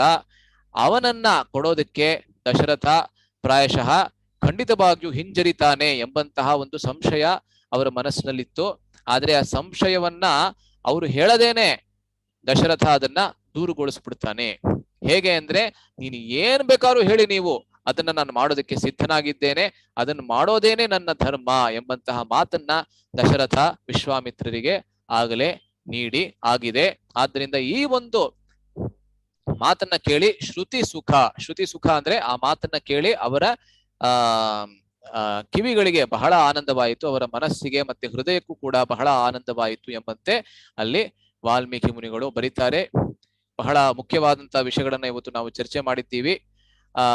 ನಾಳೆ ಬಲರಾಮ್ ಜಯಂತಿ ಇದೆ ಮತ್ತು ನಾಳೆಯಿಂದ ಬಹಳಷ್ಟು ಎಲ್ಲರಿಗೂ ತಾವೆಲ್ಲರೂ ವ್ಯಸ್ತರಿರ್ತೀರಾ ಅಂತ ಅನ್ಕೋತೀನಿ. ನಿಮ್ಮ ದೇವಸ್ಥಾನಗಳಲ್ಲಿ ಜನ್ಮಾಷ್ಟಮಿಯವರೆಗೆ ಆದರೂ ಬಹಳಷ್ಟು ಕಾರ್ಯಕ್ರಮಗಳು ಇರುತ್ತದೆ. ಆದ್ದರಿಂದ ಜನ್ಮಾಷ್ಟಮಿಯವರೆಗೆ ನಾವು ಮತ್ತೆ ಚರ್ಚೆಯನ್ನ ಮಾಡೋದು ಬೇಡ. ಆದ್ರೆ ಪ್ರಭುಪಾದರ ಆವಿರ್ಭಾವ ದಿವಸ 31ನೇ ತಾರೀಕು ಇರೋದ್ರಿಂದ ಅದಾದ್ಮೇಲೆ 1ನೇ ಸೆಪ್ಟೆಂಬರ್ ಇಂದ ಮತ್ತೆ ನಾವು ನಿಯಮಿತ ರೂಪದಲ್ಲಿ ಖಂಡಿತವಾಗಿಯೂ ಚರ್ಚೆಯನ್ನ ಮಾಡೋಣ. ದಯವಿಟ್ಟು ನನ್ನನ್ನ ಕ್ಷಮಿಸಿ. ಮಂಡೇ ನಾವು ಚರ್ಚೆ ಮಾಡಿದ್ದು, ಸೋಮವಾರ ಅದಾದ್ಮೇಲೆ ಇವತ್ತೇ ನನಗೆ ಸಮಯ ಸಿಕ್ಕಿದ್ದು. ಮಧ್ಯದಲ್ಲಿ ಸಮಯ ಸಿಕ್ಕಿದ್ರು ಕೂಡ ನನಗೆ ಬಾಯಿನಲ್ಲಿ ಸ್ವಲ್ಪ ಅಲ್ಸರ್ ಆಗಿತ್ತು, ಅದರಿಂದ ಮಾತಾಡಕ್ಕೆ ಸರಿಯಾಗಿ ಆಗ್ತಾ ಇರ್ಲಿಲ್ಲ. ದಯವಿಟ್ಟು ಕ್ಷಮಿಸಿ. ಅಷ್ಟೊಂದು ರೆಗ್ಯುಲರ್ ಆಗಿ ನಿಯಮಿತವಾಗಿ ನಾನು ಇದನ್ನ ಮಾಡಕ್ಕೆ ಇಲ್ಲಿವರೆಗೂ ಆಗಿಲ್ಲ. ಆದ್ರೆ ಮತ್ತೆ ಸೆಪ್ಟೆಂಬರ್ ನಲ್ಲಿ ಯಾವಾಗ ಶುರು ಮಾಡ್ತೀವಿ 1ನೇ ತಾರೀಕು, ಖಂಡಿತವಾಗಿಯೂ ಕೂಡ ನಾವು ನಿಯಮಿತ ರೂಪದಲ್ಲಿ ಇದನ್ನ ಮುಂದುವರಿಸ್ತೀವಿ. ಅದರಿಂದ ಬಹಳ ಧನ್ಯವಾದಗಳು. ಯಾರ್ಯಾರು ಸೇರಿದ್ದೀರಾ ಇವತ್ತು ಎಲ್ಲರಿಗೂ ಬಹಳ ಧನ್ಯವಾದಗಳನ್ನು ಹೇಳ್ತೀನಿ. ಮತ್ತು ಯಾರಿಗಾದ್ರು ಏನಾದ್ರು ಪ್ರಶ್ನೆ ಇದ್ರೆ ಇವಾಗ ಕೇಳ್ಬೋದು, ಇಲ್ಲವಾದ್ರೆ ನಾವು ಮತ್ತೆ ಸೆಪ್ಟೆಂಬರ್ 1ನೇ ತಾರೀಕು ಮತ್ತೆ ಭೇಟಿಯಾಗೋಣ. ಅಲ್ಲಿವರೆಗೂ ಎಲ್ಲರಿಗೂ ಶುಭವಾಗ್ಲಿ. ಹರೇ ಕೃಷ್ಣ. ಹರೇ ಕೃಷ್ಣ ಪ್ರಭುಜಿ. ನಮ್ಗೆ ನಾಳೆದು ಬಲರಾಮ್ ಜಯಂತಿ ಹೇಳಿದ್ರೆ ನಮ್ಮ ಮಹಾಮಂತ್ರದಲ್ಲಿ ಹರೇ ಕೃಷ್ಣ ಹರೇ ರಾಮ ಹರೇ ರಾಮ. ಈ ರಾಮ ಇದು ಅಯೋಧ್ಯೆ ರಾಮ ಅಲ್ಲ, ಅದು ಬಲರಾಮನ ಅಂತ ಅದು ಇದೊಂದು ಕನ್ಫರ್ಮ್ ಮಾಡ್ತೀರಾ? ನನಗೆ ಕೊನೆ ಕೇಳಿಸ್ಲಿಲ್ಲ. ರಾಮ ಅಂಬಲ್ಲಿ ಏನ್ ಹೇಳಿದ್ರಿ? ಅಲ್ಲ, ರಾಮ ಅಂದ್ರೆ ಹರೇ ರಾಮ ಹರೇ ಕೃಷ್ಣ ಮತ್ತೆ ಹರೇ ರಾಮ ಈ ರಾಮ ಆಕ್ಚುಲಿ ಈಸ್ ಬಲರಾಮ ಯಾರಂತ? ಬಲರಾಮ ಆರ್ ಅಥವಾ ಅಯೋಧ್ಯೆ ರಾಮ? ಒಳ್ಳೆ ಪ್ರಶ್ನೆ. ಇದಕ್ಕೆ ಪ್ರಭುಪಾದರು ಉತ್ತರ ಕೊಟ್ಬಿಟ್ಟಿದ್ದಾರೆ. ಪ್ರಭುಪಾದರು ಆ ಹರೇ ಕೃಷ್ಣ ಮಹಾಮಂತ್ರದ ಅರ್ಥವನ್ನ ಹೇಳ್ಬೇಕಾದ್ರೆ ಯಾವ ಒಂದು ಆಗಿನ ಕಾಲದಲ್ಲಿ LP ಯನ್ನ ರಿಲೀಸ್ ಮಾಡಿದ್ರು ಅಲ್ವಾ? ಇವತ್ತು ಕೂಡ ನಿಮ್ಗೆ ಅದು ಲಭ್ಯವಿದೆ. ಯೂಟ್ಯೂಬ್ ನಲ್ಲಿ ಕೊಟ್ರೆ ನಿಮಗೆ ಅದನ್ನ ಪ್ರಭುಪಾದರ ಮೂಲ ವಾಕ್ಯ ಏನಿದೆ, ಹರೇ ಕೃಷ್ಣ ಮಹಾಮಂತ್ರದ ಅರ್ಥವನ್ನ ಏನು ಅವರು ವಿವರಿಸ್ತಾರೆ, ಅದನ್ನ ಇವತ್ತು ಕೂಡ ಕೇಳ್ಬೋದು. ಅದರ ಏನು ವಾಕ್ಯಗಳು ಸಾಹಿತ್ಯದ ರೂಪದಲ್ಲಿದೆ, ಅದನ್ನು ಕೂಡ ನೀವು ಓದ್ಬೋದು. ಅವ್ರು ಹೇಳ್ತಾರೆ, ಹರೇ ಅಂದ್ರೆ ರಾಧಾರಾಣಿ, ಕೃಷ್ಣ ಅಂದ್ರೆ ಸರ್ವ ಆಕರ್ಷಕ ಭಗವಂತ ಕೃಷ್ಣ. ಅಲ್ಲಿ ರಾಮನಂದ್ರೆ ಅದು ಬಲರಾಮನಾಗಬಹುದು ಅಥವಾ ಪ್ರಭುಜಿ ಹೇಳಿದ ಹಾಗೆ ಅಯೋಧ್ಯೆಯ ರಾಮನು ಕೂಡ ಆಗಬಹುದು. ಅದು ಭಕ್ತನ ಯಾವ ಒಂದು ಭಾವನೆ ಇರುತ್ತೆ ಅದರ ಮೇಲೆ ನಿರ್ಭರವಾಗಿರ್ತದೆ. ಇವನು ಬರೀ ಬಲರಾಮ ಮಾತ್ರ, ಅಯೋಧ್ಯೆ ರಾಮ ಅಲ್ಲ ಅಂತ ನಾವು ಹೇಳೋದಕ್ಕೆ ಸಾಧ್ಯವಿಲ್ಲ. ಏಕೆಂದ್ರೆ ಅಯೋಧ್ಯೆ ರಾಮ ಕೂಡ ಗೌಡಿಯ ವೈಷ್ಣವದ ತತ್ವದ ಪ್ರಕಾರ ಕೃಷ್ಣನ ಅವತಾರನೇ ಹೌದು. ಬಲರಾಮ ಕೂಡ ಕೃಷ್ಣನ ಅವತಾರ, ಮೊದಲನೇ ವಿಸ್ತಾರ ಅಲ್ವಾ? ಕೃಷ್ಣನೇ ಬಲರಾಮನಾಗಿ ವಿಸ್ತೃತಗೊಳ್ತಾನೆ. ಆ ಬಲರಾಮ ಮತ್ತೆ ಆ ಚತುರ್ವ್ಯೂಹ ಬರುತ್ತೆ ಅವರಿಂದ. ಆ ಚತುರ್ವ್ಯೂಹದಲ್ಲಿ ಶಂಕರ್ಷಣದಿಂದ ಮತ್ತೊಂದು ಚತುರ್ವ್ಯೂಹ, ಮತ್ತೆ ಆ ಶಂಕರ್ಷಣದಿಂದ ಮತ್ತೆ ಕಾರಣಾರ್ಣವಶಾಯಿ ವಿಷ್ಣು ಅಂದ್ರೆ ಮಹಾವಿಷ್ಣು, ಆ ಮಹಾವಿಷ್ಣುವಿಂದ ಮತ್ತೆ ಗರ್ಭೋದಕಶಾಯಿ ವಿಷ್ಣು, ಮತ್ತೆ ಕ್ಷೀರೋದಕಶಾಯಿ ವಿಷ್ಣು, ಅದೆಲ್ಲ ನಾವು ನೋಡಿದ್ದೀವಿ. ಅದರಿಂದ ಬಲರಾಮ ಕೂಡ ಕೃಷ್ಣನ ಮೊದಲನೇ ಅವತಾರ ಅಥವಾ ಮೊದಲನೇ ವಿಸ್ತಾರ. ಅದೇ ರೀತಿ ರಾಮ ಕೂಡ ಅಯೋಧ್ಯೆಯ ರಾಮ ಅಥವಾ ಸಾಕೇತಪುರಿ ರಾಮ ಅಂತ ಏನ್ ಹೇಳ್ತೀವಿ, ಅವನು ಕೂಡ ಅದೇ ರೀತಿಯಾಗಿರ್ತಕ್ಕಂಥ ವಿಸ್ತಾರ ಅಥವಾ ಅವತಾರ ಆಗಿರೋದ್ರಿಂದ ಭಕ್ತರ ಆ ಒಂದು ಭಾವನೆಯ ಪ್ರಕಾರ depends on the mood of the devotee. ಅವನು ಬಲರಾಮನ ಜೊತೆಗೆ ಅವನ ಆದಾನ ಪ್ರದಾನ ಇದೆ ಅಂದ್ರೆ ಅವನು ಬಲರಾಮ.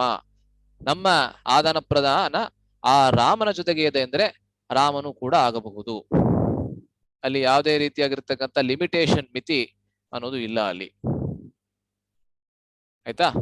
ಬೇರೆ ಯಾವ್ದಾದ್ರು ಪ್ರಶ್ನೆ ಇದೆಯಾ? ಪ್ರಭು, ನಂಗೆ ಒಂದು ಚಿಕ್ಕ ಪ್ರಶ್ನೆ ಇದೆ. ದಶರಥ ಮಹಾರಾಜ ಬಾ ಮತ್ತೆ ಹೋಗು ಅಂತ ಹೇಳ್ತಿದ್ದ ಅಲ್ವಾ ರಾಮನಿಗೆ? ಅದು ಅವ್ರ ಪುತ್ರ ಮೋಹದಲ್ಲಿ ಹೇಳಿದ, ಮಗ ಬಂದ್ಲಿ ನೋಡ್ಲಿ ಅಂತ ಆತರ ಹೇಳಿದ, ಅಥವಾ ಅವರಿಗೆ ರಾಮ ದೇವ್ರು ಅಂತ ಗೊತ್ತಿದ್ದು ದೇವ್ರನ್ನ ನೋಡ್ಬೇಕು ಅಂತ ಹೇಳಿದ್ದ? ಇದು ಒಳ್ಳೆ ಪ್ರಶ್ನೆ.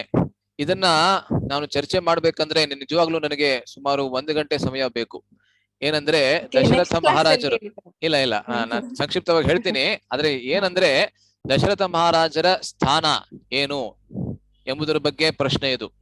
ಏಕೆಂದ್ರೆ ಬಹಳಷ್ಟು ಕಡೆ ಇದು ಪ್ರಶ್ನೆಯನ್ನು ಕೇಳ್ತಾರೆ, was Dasharatha pure devotee or not?